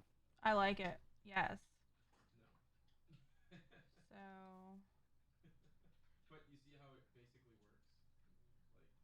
that's really good. Do we want to run something along the lines What about of Courser of Kruphix? Courser of Krufix? Yeah. That one, is that the one where you can play lands off the top of your library? Yep. It could He's a be. 3 cost 2/4. You play with the top land of your library if it's a land card, and whenever a land enters the battlefield, you gain a life. Hmm. You're not in love with it, Feel I like can we see. I feel like we could do better. I could be wrong, obviously. Uh, let's see. We need. Yeah, we don't have a whole lot of enter the battlefield effects. Ooh, Destiny Spinner. Ooh, yeah, no, 100%. Makes things hard for us to, or makes things hard for our opponents to stop. Mm-hmm. 5 more. Um, good question. Something stapled onto some card draw. What about, I know this one's not a creature, but what about something like Bident of Thassa?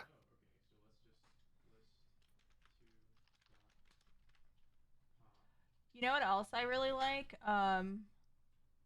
Speaking of god enchantments, Bow of Nylea. I was looking at that. Because we don't have a lot of creatures, we want them to stay alive. Giving them Death Touch, I think, kind of helps with that. Yeah. Plus, And it we does have an damage to additional a way to, creature with flying, gain life, yeah. and put things into the graveyard. Well, it recurs thing. Yeah. Library. I like it. I want to play some. Okay. Krufix is best in class for that and is an enchantment. Haha.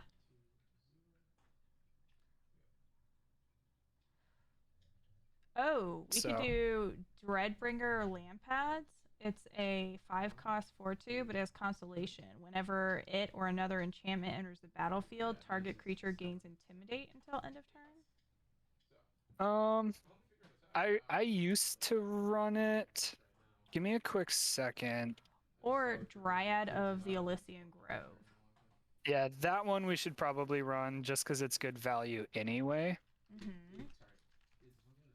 How about instead of Dreadbringer Lampads, we run an exactly the same costed 4/6 that whenever it or another enchantment enters the battlefield under our control, creatures our opponent's control get -1/-1 until end of turn. Okay.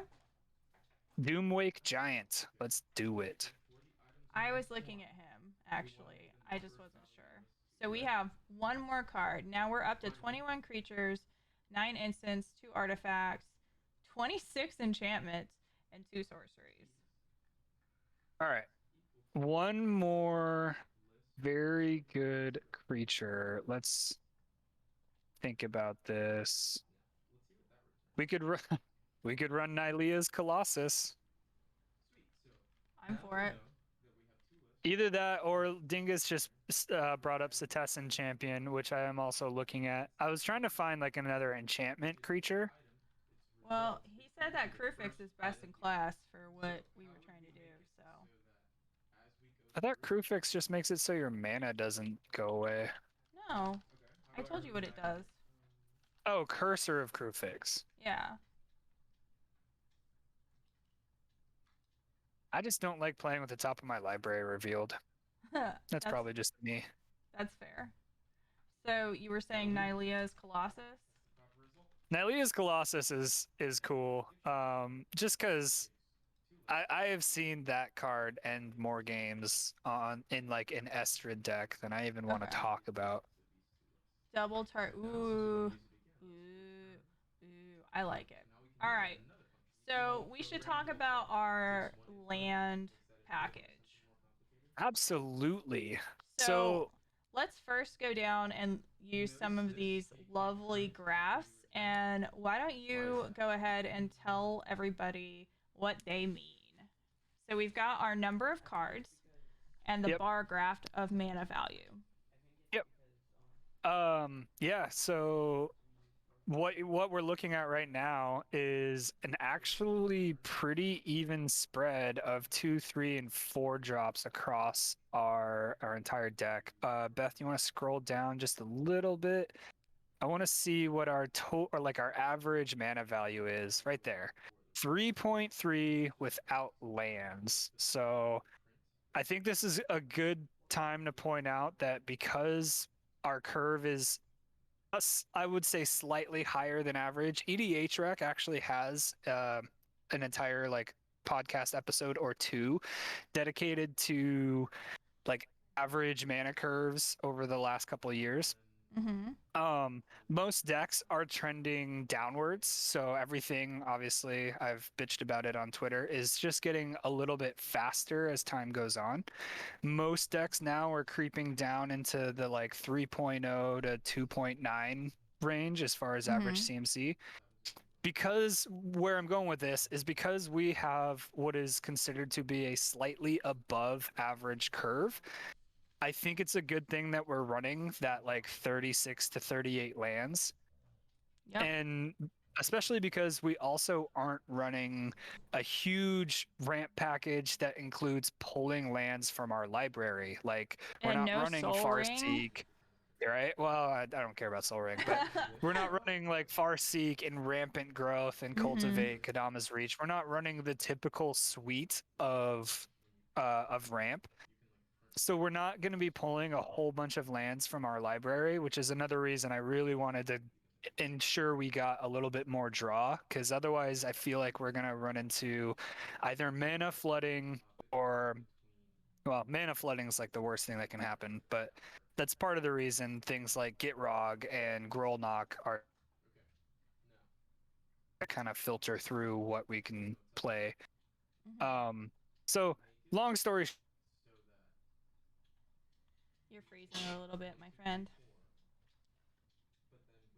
We lost Trenton.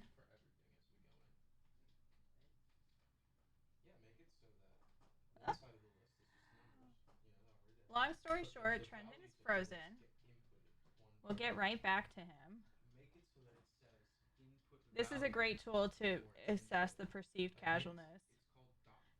Twitch is refusing to promote the truth. There he is. I see you moving, barely. Weird. You froze so hard. That was weird. Yeah, my internet's it is doing fine and then not doing fine. So I don't know. Dingus says Twitch is refusing to promote the truth. All right. So I know I said long story short. And then that was it. That's all we got. Yeah. So basically, what I'm saying is, I think we're running a good number of lands. So we have a slightly above average curve. We're not running a bunch of land-based ramp. So we're gonna need to be able to constantly have, or in theory, have 3 to 4 lands in our starting hand. That way we can cast our commander, cast our first enchantment, and start churning. Since most of our ramp isn't, we're not gonna spend our early turns casting Farseek or Rampant Growth or Cultivate Right. and getting all those lands out of our deck. So I think we're at a good spot here. 50% green feels kind of normal since we're going a little bit more into like an Enchantress route, and we're also in green, so go fucking figure. Um, What? we've got a decent amount of blue. We've got, I would almost dare say, a splash of black, maybe like a splash plus. Yeah. Um, yeah, I think overall, like everything looks pretty good. We've got a good curve, even though it's a little fat in like one area, Yeah. like that 2, 3, 4 is really compact. I think it's kind of nice though, because in theory, this allows us to play like we are more likely to be playing on curve all the time. Like Yeah. we'll be able to play a 2-drop, then our commander, which is a 3-drop, and then a 4-drop, and then Yeah. kind of just constantly keep things churning instead of having like a really explosive like turn 3 or 4 where you're like, oh yeah, low to the ground. You're like, turn 2, cast a 2-drop. Turn 3, cast a 2-drop. Turn 4, cast 2 2-drops, and now you're hellbent. You have almost no cards in hand. So I think This, we are running a little short on time, but the point with land really is that obviously if you go into Moxfield or any of your deck builders and you look at this and you've got 50% of land use and 24% of land use and 37% of land use in these colors, and then you look down here, obviously you don't want 90% green, 5% black, and 5% blue because you're not going right. to get the colors that you need. So what I like to do, like I did with this deck, is I like to first put in the number. So when I'm building digitally, I don't go over 100 because that's really easily to do, really easy to Right. do. And then I'll go and play with it. So whether you're using, just basic lands or you're using slow lands or fast lands, you can sit there and play with it. For this particular one, what I would probably do is keep most of those forests, but drop some of them down and turn them into dual lands, like green and black or green and blue. Maybe put in a couple islands, probably 2 swamps, if at all, because it is a splash. Well, keep in mind that our commander requires black. Right. And so we are always going to need a black source at early in the game. Mm-hmm. In a 3-color deck like this, I mean, I don't know about how you feel running a big suite of like fetch lands, but in theory, right now, if you're not running fetch lands, where's our budget at for this deck? We're at like $300. We're at $300. It's not really that high for a deck, Yeah. honestly. I'd be fine. I love mana fixing, so I'd be fine doing a What is Urabuck? What is that makes all land swamps? Oh, Urborg. Urborg. Yeah, making all land swamps, and then maybe going back and looking at some Swamp Walk or something like that. Even putting in that alone is great. And I used to hate fetch lands, and now I put them in every deck because it is a perfect way to fix, not only mana fix and make sure that you have the mana that you need when you know that you're running a smaller amount of, Yavi Maya is great. When you're running a smaller amount of the mana that you need, like Swamp, you need it to play your commander. And it allows you to shuffle your deck, which we all need to shuffle more. I'm just like, shuffle more. That's what you need. And it also allows you to make your deck smaller, which means that you're more likely to get the cards that you need. And for some of us older players like myself, I feel like I've been very like ingrained, if it goes in the graveyard, it's the end of the world. If it goes into this, it's the end of the world. But like, it's not. It's not the end of the world. You know what card in our deck works really well with fetch lands? Itrog. Yes. Literally turns all of our fetch lands into card draw. Yep. which is And great. so that's you actually brought up a pretty good point about shuffling, and even though statistically deck thinning is a pretty small like percentage, every percent adds up, right? Yes, So it's kind of important to be able to hit what we need to hit. And I think okay. fetch lands are a really good replacement in this particular case because we're not running things like Farseek and Rampant Growth. We're not getting a lot of our lands out of our deck by ramping. So we need Mm-hmm. to get lands out of our deck by fixing. And whether it's on a budget with things like Evolving Wilds and Terramorphic Expanse, just running things like all of our fetch lands it's gonna help us hit the colors we need to hit on a regular basis, as well Absolutely. as give us that shuffle when we're like hitting a land pocket, or if they happen to synergize with our things like Gitrog, that's great. But I think in this case, since we're not building a budget deck, we're already at a $300 deck roughly. I think running at least the on color fetches, if not all of our available fetches, is totally fine and acceptable. And Absolutely. so at that point, we're running like 9 fetch lands, which is pretty. It's a big chunk of our mana base, but it's not end of the world. Yeah. So I think what we're going to do is I'm actually going to turn this deck over to Trent off stream. We're going to mana fix it, and then we are actually going to be releasing sections of this stream onto YouTube. So we'll release this onto YouTube with the completed deck list for you guys to see what we did with the mana base and finalize this deck, and hopefully, no promises, but hopefully it will be out before you're able to get your Kamigawa release. So, Oh, you're putting me on the spot. well, I'm hoping that I did such good transitions that you just have to bloop and bloop. Fair enough. All right, so we are going to go to our deck doctor portion of the stream. We have a deck that we are going to take a look at and maybe fix it up a little bit. So here we go. All right, so our deck for Deck Doctor is this Dwarfs deck that was submitted to me by a friend of mine, Grim Wanderer on Moxfield. And this is our commander, Cole the Forge Master. And I sent you this link, Trent, so you've got him Yep. pulled up over there. Yep. I got the deck list in front of me. This one, I believe, was a red-white equipment type deck was the idea behind it. It's got quite a bit of artifacts, some creatures in there, a land base that makes Trenton happy, and it's running at very budget at 27.22. So, I already have thoughts about it. We can look at the mana base. The mana base to me is sitting almost where it wants to be. Yeah. Zero colorless.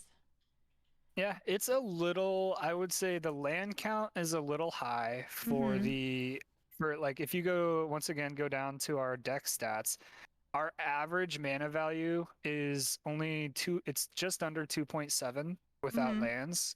Yep. So we're running 38 lands, 39 with an MDFC.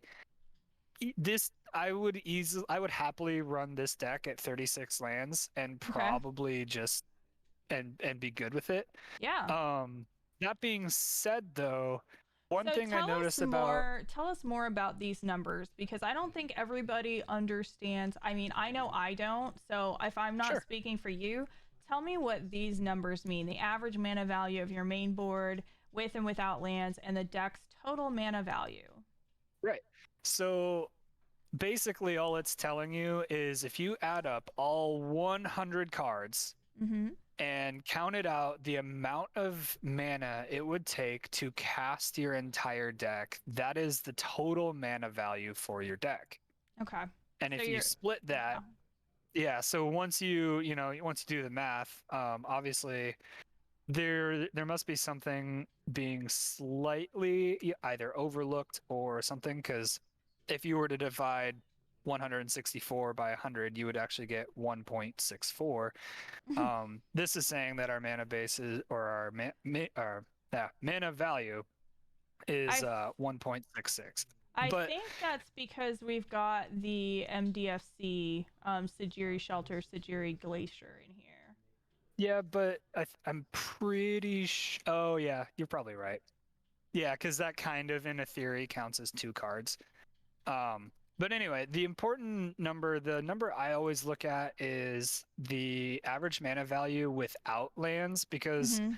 I don't really consider like lands to be, I mean, obviously they have no mana value, and when you're looking at the average mana value of a deck, it's always without the lands. Like, Mm-hmm. because otherwise, if you were to say that, oh yeah, the average mana value of my deck is 1.6, I mean, yeah, that's of the deck, but that's not of the spells. So usually whenever like I build a deck, I used to actually do it before Moxfield was a thing. I used to write out all the card names on a fucking notebook, what their mana cost was, and I would actually do all the math myself. So how many white pips would there be? How many red pips would there be? And I would manually figure out what my mana curve was, what my mana production was, what the percentage of white pips to red pips would be. I used to do all that crap in a notebook. That is disastrous. So we have people Yeah, it's a lot of asking fun. about budget and that kind of thing. And for some of these decks, we'll do them at different levels. I think what we want is just to, for this particular deck, we want to keep it under $100. Obviously, someone who's submitting a $27 deck is not like trying to do any CEDH. To turn this into a CEDH deck, we want to keep the heart of what they wanted, like, there. And I don't ever want to take someone's deck and be like, you know what, this is entirely shitty. We're going to pull everything out and here's your new deck with the same commander. That is not what Deck Doctor is. So we want to keep the idea of like what they were trying to go with and keep the deck within its same thing. So generally, I think the concept with Deck Doctor is at most to replace no more than 25% of the deck. That's 25 cards, whether it's land cards, creatures, enchantments, and sometimes not even that many. Because, like, again, you don't want to go to a deck and say, oh, your deck sucks. Because here's the great thing about Magic and a lot of games that I prefer, you can build this any way that you want, and it's going to run. The idea of the deck at the end of the day is to run. But we want to give you some ideas where it could run just a little bit better, maybe. So we're gonna go ahead and this one is actually his, so I'm gonna duplicate it for myself so we can edit it. And yeah, so I know that this was like primarily, this is dwarf tribal. Everything in this is a dwarf, and then it's dwarf tribal with an equipment theme, dwarfs and equipments. So the first thing that I know we can do off the top is we can drop down like 2 planes, I think, and get us to 36 land. Yeah? Yeah, or take out 1 plains, 1 mountain. I think he had, when we were looking at this, he was a little high on white, a little higher on white than he was on red. So. Oh, sure. All yeah, right. I mean, either way, it doesn't matter. We could always revisit the mana base at a later date. The important part right now that I would ask Grim would be if he wanted to lean more into the equipment side of things, or if he really wants to stick with the more dwarf tribal element. And the reason being is Cole is really good at what he does with equipment, but DePaula is better, in my opinion, as a dwarf. Like, if you're going to lean dwarf tribal, DePaula is just strictly better, really. Yeah.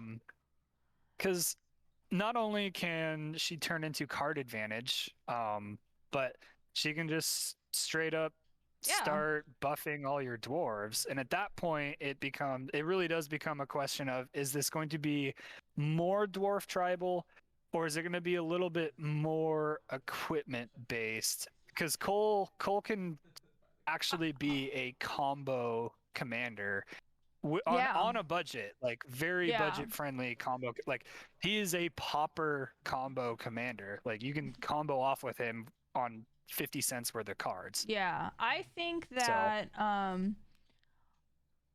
I know Grim personally. He's one of my friends in my local pod actually. okay, So I'm gonna speak for him because I don't think he's in our chat today.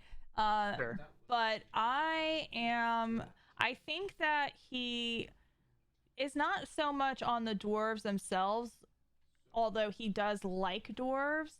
He sure, definitely likes the idea of turning right and swinging with creatures. And in this, I think it was more about the equipment, which okay. means so then what do we do with Apollo? Do we keep her because they're all dwarves, or do we drop her? Well, because pretty much every creature in here is actually a dwarf, I would still keep DePaula in here. Yeah. I mean, the only And one that we the don't, main and we have Halvar. Yeah, I mean, but Halvar is just one of those deals where he's very good for an Mm-hmm. equipment-based strategy. One, he's a creature on his front side, and two, because that's the thing with equipment decks, right? Like it's really hard to find a good ratio of creatures and equipment. And then when you have an MDFC that can be either or both, you just have a very good card. Mm-hmm. The same thing with like Icing Death from AFR. He's a creature that eventually, when he dies, becomes an equipment. It's a perfect Yeah. slot for an equipment deck. I actually, for the most part, like, I don't have a problem with the creatures that he has chosen in here. Oh no, not at all. I think Thorbrand is great. Stormkiln Artist is Yeah, good. I think all the creatures are pretty good. I'm not a huge fan of the plundering barbarian. Um, just because it's the one ETB that I mean, but it does have destroy target artifact, which Yeah, it's removal sometimes on ETB. sometimes you need that. Yep. I don't like Rimrock Knight. I think that's the only one that I'm like, eh. Yeah, one thing to keep in mind is the adventure side of Rimrock is Mm-hmm. actually it's sneaky decent, right? Like Yeah, it if is you an happen to instant. yeah, if you happen to have something like Stormkiln Artist on the battlefield when you Yeah, cast that instant, you create a treasure, so it pays right. for itself there. That's fair. Obviously that's like if obvious magical Christmas land. Right. Um so I would say we definitely keep DePaula, right? So Yes. we have 17 other dwarves in the deck, including Cole, outside of Yeah, DePaula. They're 16 all because gonna get Halvar a is not a buff. dwarf. Yeah, no, but if you include Cole, our commander, Oh yeah, yeah. You're right. You're right. yeah, You're right. You're right. I know, Okay. I know. You're like, I know The I'm other right. the other thing to consider with DePaula is she's technically card advantage. So Mm-hmm. whenever you swing with her, if she's equipped, like you could give her any amount of equipment, or you could, use the Boulder Rush on Rimrock Knight, and she's a Mm-hmm. 5/3. She's going to be a little hard to like warrant blocking unless you know you can kill her.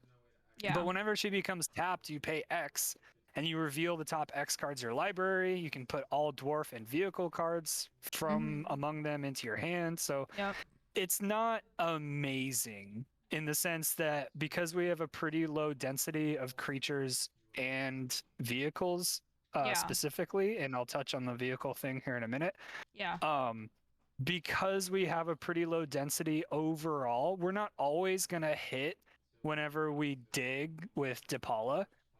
Mm-hmm. But I mean, it doesn't hurt to be able, if we're low on cards in our hands and we don't have a bunch of things to cast or equip or anything like that, Mm-hmm. swinging with DePaula and paying 3 or 4 mana to look at the top four, even if we only get one creature off that, or a vehicle or whatever, it's still worth it, because if we would have waited 4 turns to draw that dwarf, especially if we're low on creatures, Yeah. we have less equipped targets, and we still get to dig down into our deck. So that little bit of card advantage, I think, is really key. So, just referencing whether or not Torbrand is a good idea. About 47% of this deck is red. Um, our commander is red. Oh, at least half of these dwarves are red. So Torbrand reads, if a red source you control would deal damage to an opponent or permanent, it deals that much damage plus 2 instead. So that includes creatures. It doesn't say that it has to be a spell. It can be a creature. It just says if a red source. So he is, I mean, he's not great in this deck, but he's not bad in this deck. Yeah, I Um, mean, I free would, extra damage is yeah. free extra damage. And honestly, what I probably would do, and it looks like he has done this, is that I would lean very red in my instants and my sorceries and my direct damage to help Torbrand do even a little bit more. And he holds equipment well. Yeah. Yeah.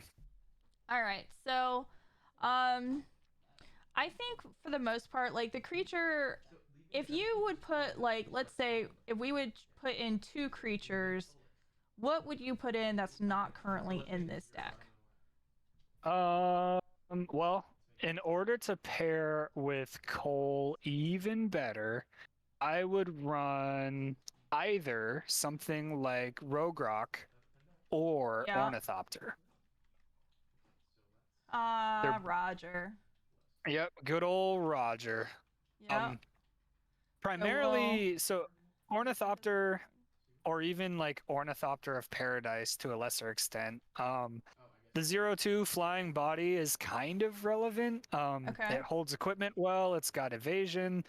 The Yep. big thing is it's free to cast, Yes. and Cole is basically going to say that if it was equipped and it dies, it goes back to our hand, and then we cast Roger or the Ornithopter again. It's free, Yeah. and we have our body back. And yeah, Dingus makes a really good point, and it was going to be my next because I have a SRAM deck. I would absolutely be running SRAM in this deck. Ooh, yes. I love him. He's a dwarf. He Yeah. draws you cards. He's cheap. He's cheap. Nice. All right. So I'm just moving, like, we're not making huge edits here. I just dropped the land base down manually, but if we think that something should be added, I'm putting it in the sideboard. And then what we'll do is we'll send this deck back to Grim Wanderer and let him make the choices if he wants to move this sideboard in and move some things out, or, you know, whatever he wants to do with it. So for sorceries, we've got Bond of Discipline, which is kind of expensive for what it does. I don't know how I feel about lifelink in this deck. And I'm honestly surprised to hear myself say that because I'm a huge life gain person, but this to me just seems kind of expensive. It taps for 1 turn. It's a sorcery, so it only works on your turn, and it gives you lifelink. But like, do you really need it? And do you need it in a sorcery when you could put it on equipment? So let me ask you this, Beth. Yeah. How many times in games that we have played have you been like, I have no good attacks? I have a board of like 10 fucking 3/3s, but I have no good attacks. You're not wrong. You're not wrong. Like, so I don't run a lot of the tap effects, but in decks where you're kind of reliant on getting through, like there's a reason that, I mean, I run sleep in Anawan because it just taps everything down and it ensures that you will be getting through. Bond of Discipline allows, like, I know it's a 5-mana sorcery, but it's double-edged here, right? Even if, because it taps all creatures all opponents control. Right. Like, that is, if you're gonna set up an alpha strike, even if it's only on one person because they are the threat or they are further ahead, if you're like, yeah, you run the risk of having a 5-mana swing if someone counters it, but if, I mean, a 5-mana sorcery that says target player loses the game, you gain that much life is, that's pretty, it's worth running in my opinion. Fair. If for nothing else, for being an alpha strike enabler. Alpha strike enabler. Now, one card I'm not 100% on would probably be like Tectonic Rift. Yeah.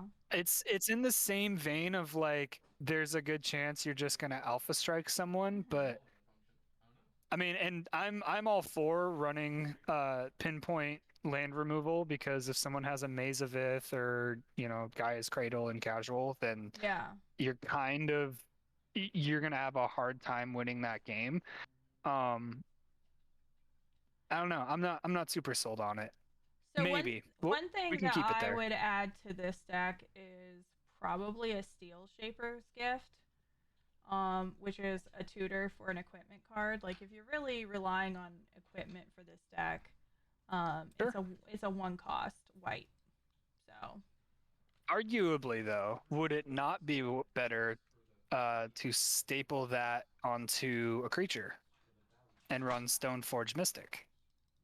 I know Stoneforge is a very expensive card, but and Dingus makes another good point. Open the Armory on a budget yeah, does essentially the same thing. fair. Although I do have to say, I do like that fighter class is in here, and same with Axe Guard Armory. Both of those are pretty cheap. Excuse me.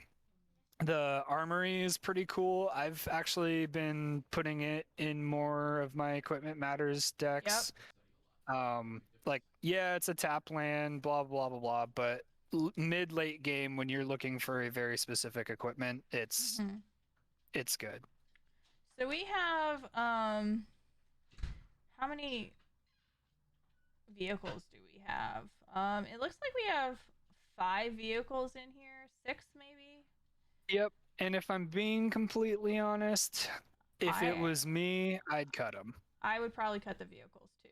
Yeah, unless we Um, were running to Depala as commander, if we ended up yeah, making that switch, I'd consider keeping him. But we can run better equipment in yeah. this area that's tutorable, Hmm. and I think that's worth it more. Okay. I do like you find some prisoners. I think it's underplayed. Oh, Um, absolutely. it's really nice. It gives you that option depending on what you need. Ditch the vehicles. um, and I also like forging the Tyrite sword. I think that's a good card to have in here.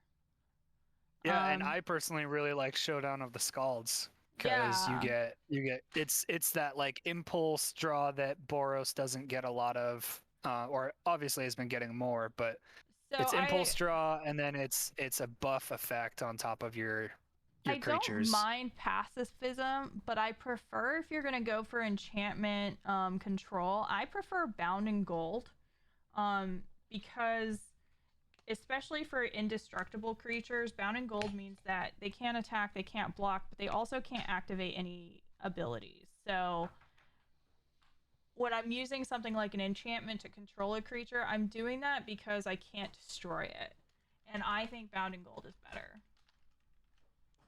Yeah, So it's a little more mana. I it's do. one more mana. If I was gonna get rid of something or try and slow something that is already indestructible, I would go Darksteel Mutation. Okay. The turn your turn your indestructible thing into an Yep. already indestructible bug. Yeah. Nice. All right. So artifacts, I noticed, and I know why this is because he got to pick from artifacts after I picked from artifacts, and we share the same library.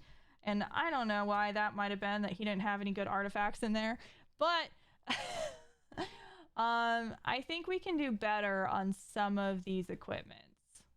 Oh, for sure. So we've got 8 cards that we're suggesting. Let's suggest 5 equipments for him. Yeah. Give me 2 seconds here because I've got a couple different equipment lists that I can kind of base my things around. I If mean, you want to I'm go first just first. going to go with Swiftfoot Boots. It's not on here, and I think it should be. What is First, it? You, Swiftfoot Boots. oh, Swifties? Yeah, Yeah. yeah. Always run Swifties. And then Commander's Plate. Y- I think you said yes, but I'm just gonna go with it anyways. Yeah.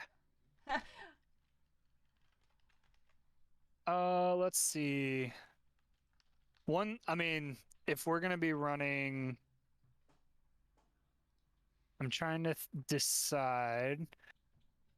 So we've got, let's take out that, I saw it. Give me a quick second here. There is, so he is running a 1-drop equip called Bone Splitter. Uh-huh. Let's swap that straight across for, I believe it is called Infiltration Lens. Yes.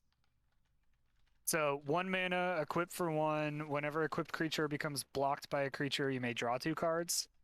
It's just really good. People are either going to let you keep hitting them or they're eventually going to block and you get something out of it. Got it. In the same vein, Mask of Memory or Rogue's Gloves are pretty decent. Both are 2 drops. Mask has equip 1, Rogue's Glove has equip 2. Same thing, card draw on our equipment. We're gonna kind of want and or need those things. Yep. And Ruined Crown, when it enters, you may search for a rune card and put it onto the battlefield attached to Rune Crown. Now, we are running Rune of Speed and Rune of Sustenance, both of which are decent enough. Okay, yep. So I don't see any reason why it shouldn't be there. And then we're getting Heirloom Blade from the chat, which I think is a good add. Yeah, that's a pretty good one. Okay, so Heirloom Blade. Yep.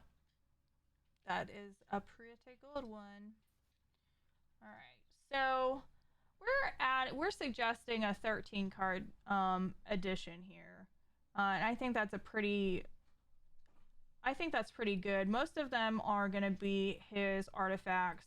And I think we had a few others, a few creatures. And then I just wrote down in the primer that we're suggesting he swaps Bone Splitter for Infiltration Lands and to drop 2 lands, probably plains. The only other thing that I would change maybe for this one is, again, depending on how fast you're going, I might drop some of these basic lands for dual lands, either faster dual lands or even another type of sack land. Yeah, I think the big thing to kind of emphasize here is there have been so many cycles of lands printed in the last couple years, and they're all relatively cheap, right? So the new ones from Midnight Vow and Crimson, or Midnight Hunt, Crimson Vow, like Sundown Pass is pretty inexpensive right now. You've got whichever, I forget what it's called, spectator seating or something like that, the Commander Legends land. Like these lands are $5-6 and they just inherently smooth things out. And it looks like also he doesn't have a command tower in here. Yeah, command tower's best land, so you kind of have to run it. Yeah, you have to run command tower. So I think this deck is ready to go back to Grim Wanderer, and we'll see what he thinks about it. Yeah. And I mean, I think that's pretty good. So obviously we could sit here and tear this deck apart for hours. We just want to give just some advice. It's not a bad concept to begin with. Also, drop all vehicles. They're not doing anything for you. So yeah. Unfortunately, they're not quite. They will be there with Kamigawa coming out, but since we're leaning a little bit more into the equip side of things, I definitely think the vehicles are just muddling up the deck list at the moment. Yeah, so this is your deck doctor prescription. You want to swap Bone Splitter for Infiltration lands, drop at least 2 of your basic lands, and add in some dual lands. We've got some advice here: Sundown Pass, Axeguard Armory. a command tower, Dwarven Mine, and drop all vehicles from your deck, and that will kind of just smooth it out and make it even a little more fun for you. But other than that, I think it's pretty good. Yeah. All Yeah, right. no, it's Cole, pretty much any equipment matters deck.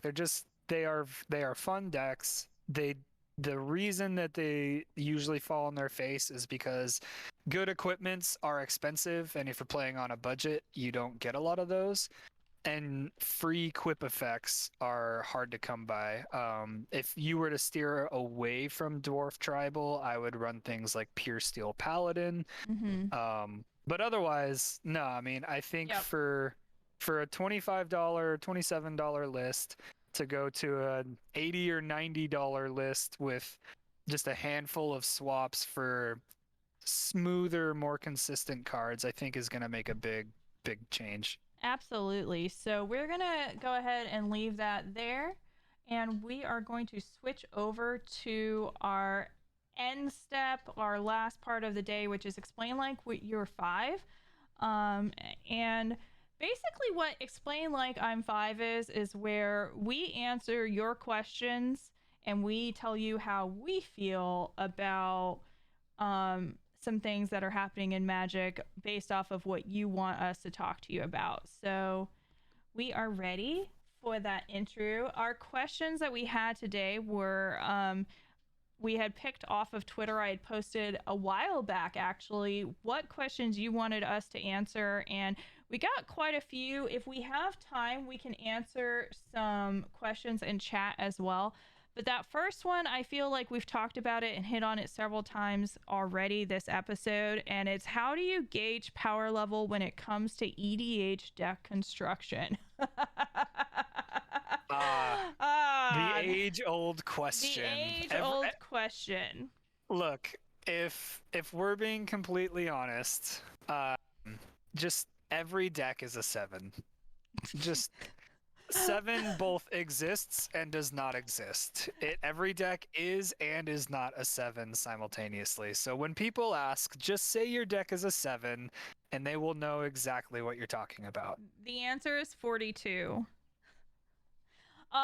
So just to go into that a little bit deeper, I think this goes, I'm just going to circle this back to rule 0. Your deck, 100%. Your deck power doesn't matter as much as having a good rule 0 discussion. Okay, the reason you're getting upset in pods or people are getting upset with you in pods isn't because your deck's too powerful. It's because someone didn't understand the assignment. Okay, and you can fix that in a rule 0 talk. So be honest about what's in your deck. Be honest about what you want your deck to do, and then also be honest about the threats. Unless you're playing CEDH, go in with the fact that you're not trying to win as much as you're trying to get your deck to do what you want it to do. Right. I hate the power level discussion of, oh, it's 10 to, like, it's 1 to 10 and 10. And I'm like, whenever I go in, I go, listen, this is what my commander is. This is what it does. These are the combos I have in it. Here's the deck list. And this is the goal of the deck. So, Yeah. And also understand that if someone sees you as the threat, evaluate, are you actually the threat? And if you are, don't get mad at them for hitting you. It's just the way the game is. The answer to am I the threat, whenever I have asked it, has always been yes. No. I mean, it's one of those things like if we look at the list that we just messed with, right? Yeah.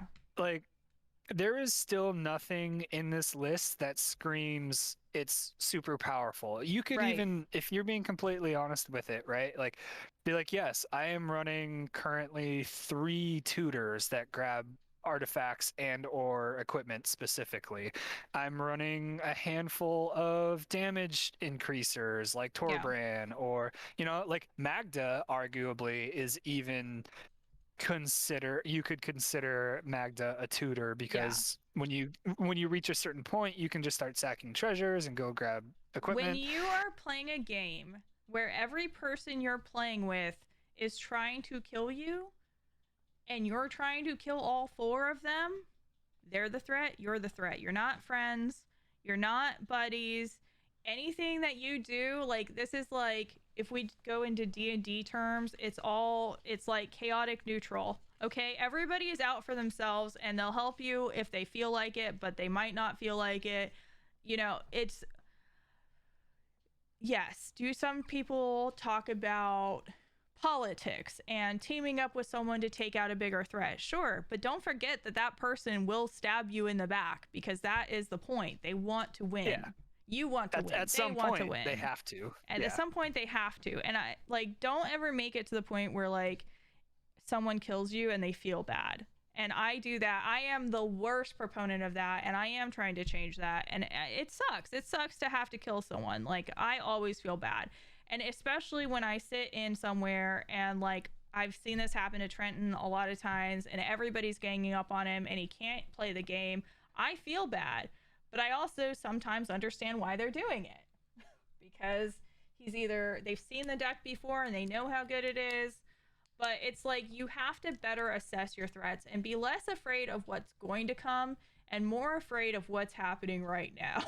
Like, be a little more analytical and a little less emotional about it. And that brings us into our next question. Is power creep killing casual Magic, or is it forcing people to reevaluate their idea of casual games? Man, so I on my most recent Twitter thread, I kind of made a joke saying I miss the days of like casual EDH before the dark times, before Arcane Signet, you know, like it's one of those deals where like when I first started playing Magic, your 3 CMC or your 3 mana value enchantment that drew you a card on each of your upkeeps, or each, you know, if you had a creature with power 4 or greater, or, you know, semi-conditional things or just slow things were still staples. Like Phyrexian Arena, when I first started, was like a fucking all-star. And it's gotten to a point where Phyrexian Arena is seen as too slow. You know, Dictate of Krufix is too slow. You've got things like Guardian Project now that's just a stupid way in Commander to draw a bajillion cards because every card in your deck has a different name, you know? So I don't think power creep is quote unquote killing casual Magic. I think the perception of casual at that point is changing though. Like I think this is what I think. I think that the issue being is that we aren't comfortable talking with each other in a way like that we all understand. And especially when you're like me, where I don't want a game to end in 5 turns, but I also want to win. Right. I don't want to play competitive. I know I don't want to play competitive. I do want to play. You have to sit there and be realistic with yourself. Okay? You either want this or you want that. And there is some middle ground, but the way that you fix that is by cultivating the community. And that's kind of why we're doing this stream, this information, is to help cultivate the community. You can have CEDH players play with casual players. You just have to have the same expectation. And again, and I'm going to harp on this, and I feel like we're going to talk about this again and again and again and again, it's about an honest Rule Zero conversation. Yeah. Well, and it's tough too, because, you know, like in my complaints about like my 8 mana commander that's not in green and feeling like I have to play a certain caliber of card just to keep up, it sucks because I don't want to naturally run like Demonic Tutor and Mana Crypt and, you know, all these like heavily impactful cards just to feel like I'm keeping up. Well, now, and without proxying, it is budget constraining. Like if you're like going to play at your LGS and they don't allow proxies and you can't afford to buy Mana Crypt and all these $1,000 cards, then you're kind of stuck in this level. And so you have to sit there and say, okay, it's on.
And we're back.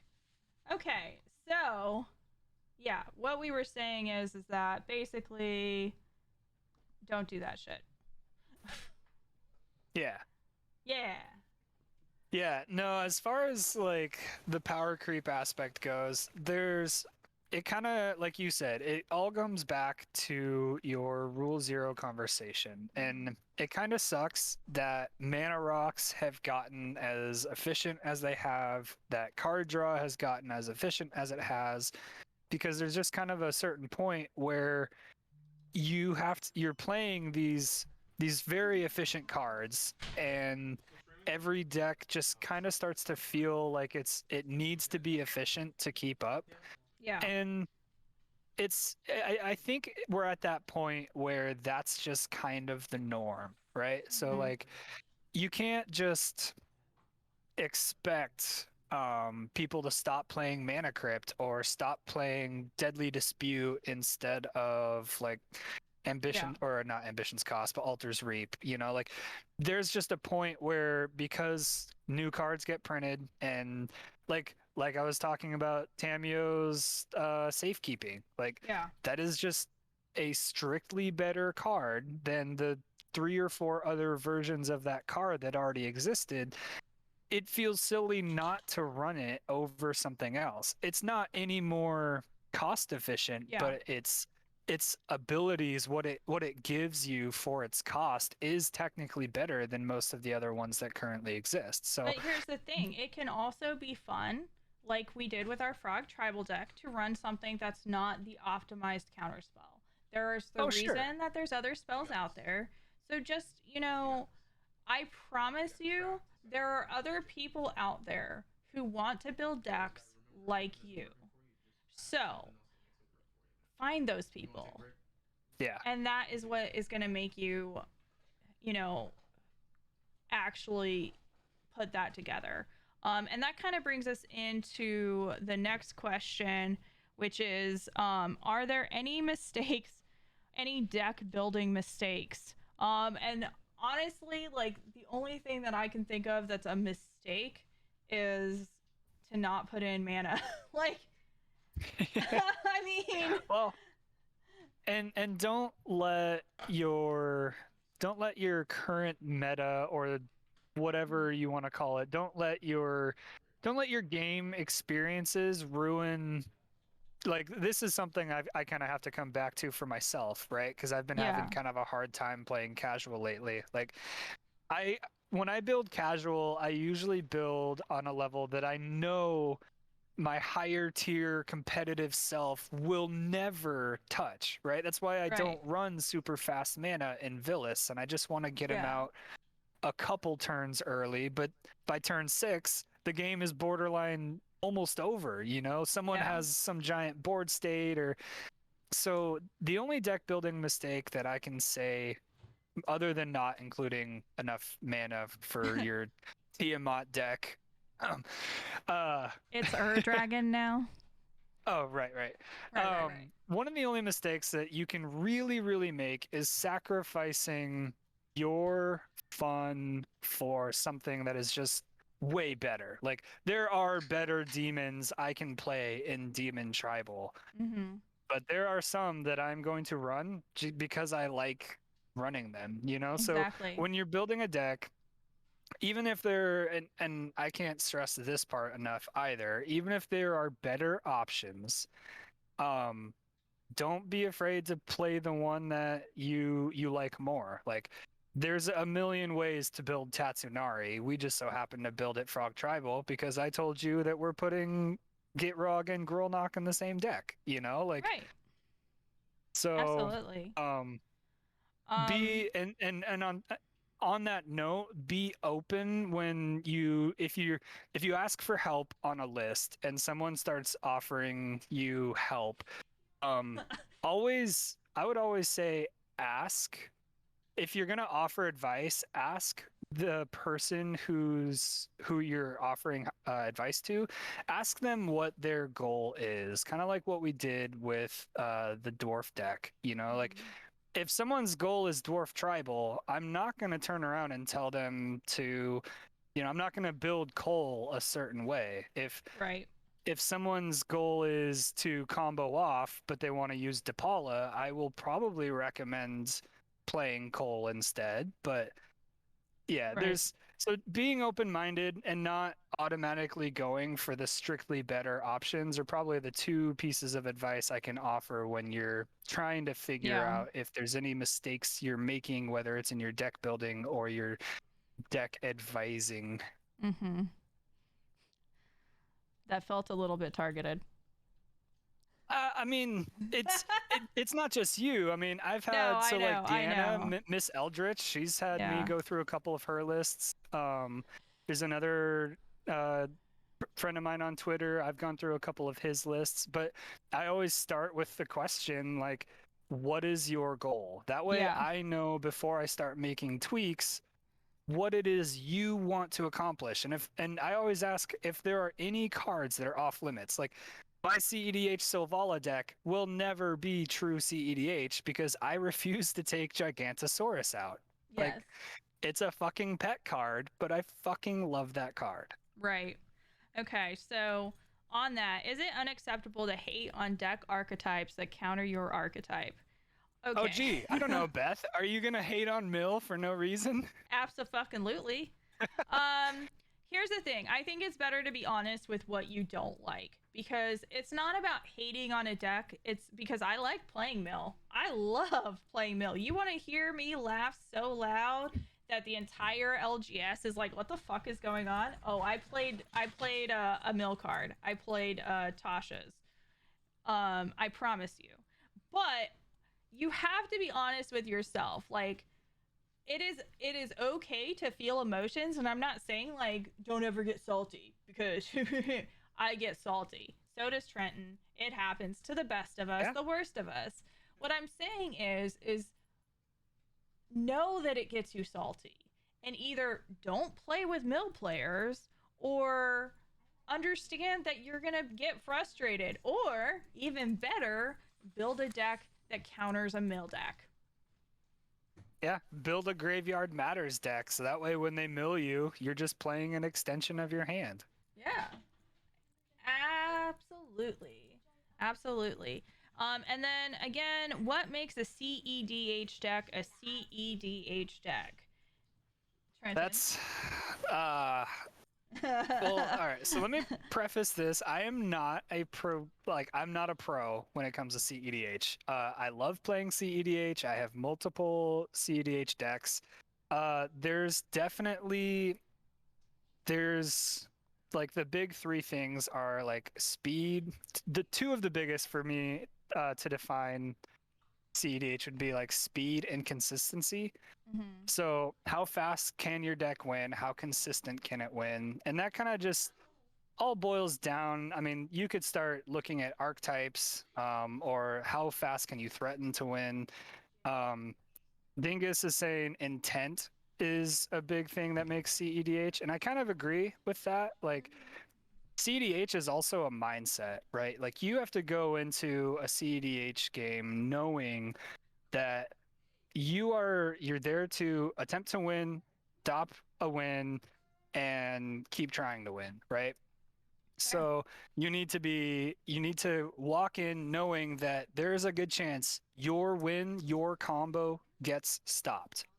And but that it's perfectly okay to then turn around and stop the next person that tries to combo after you don't get to combo. So there's I would say in order to like make a CEDH deck a CEDH deck, it needs a pilot that is willing to pilot it to their best abilities, which includes being willing to make those what would normally be like salty plays, counter those big things. Pay your taxes, quit feeding Ristic Studies and Mystic Remoras. Like, No. no, like And yeah, it's but one you're of those absolutely deals. right. Yeah, like And you know hold how many up times mana for your counter spell or your pretend counter spell. Like those are right. things that yeah, Yeah. yeah. Yeah, a CEDH deck, and I agree with Dingus on this one. I mean, and it's the biggest reason that I advocate for at least trying. Everyone should try CEDH at some point in their Magic life. Um, you know what the rules are the moment you pull out your deck, right? There Yeah. is very little rule zero conversation because the conversation is we are here to win. Yep. Everything is on the table. And and that's it, you know, like there's no like, oh well, I don't like playing against Grave Pact or you know, Dictate of Erebos type effects. Like, okay, well I'll sub those out for something else. If someone wants to play Grave Pact and see EDH, I don't recommend it. You won't get as far as you think you will. Um, but you absolutely can. There's no fuel bads. It's when someone gilded Drakes your commander and you don't get to play Magic for the rest of the game. Like, yeah, it kind of sucks, but you're there to do that. I had the perfect turn one Sylvala start in the history of Sylvala starts, and Sylvala got gilded draked away from me, and I Yeah. didn't do anything for the rest of the game. You know, shit fucking happens, and you've got to be okay with that. Yep. Some people aren't, and that's okay. That's why I say that CDH is also a mindset. You have to be willing to let salty plays happen because they're going to happen, but you know that you signed up for them when you pulled out your competitive deck. Absolutely. All right. I think that's a good note to end on. So, again, I'm Beth or Queen of Cardboard and Trenton. I'm just Trenton. Just Trenton. And together we're gonna deck you. And I'm so grateful to everyone who showed up for episode 1. I am actually surprised we had a really active chat, so that's great. Yeah. Panic, Dingus, thank you guys. Yeah, we are. I know that we're not coming back live for February because we've got a little bit of a trip someone's going on, not me. Yeah. But hopefully in the month of February, some of this content you've seen will be put out onto YouTube and maybe some other places. We haven't quite discussed all of that yet. I am gonna post a link in chat because we have t-shirts. So, you know, you can get a t-shirt for By us. By we, she means she. I'll share.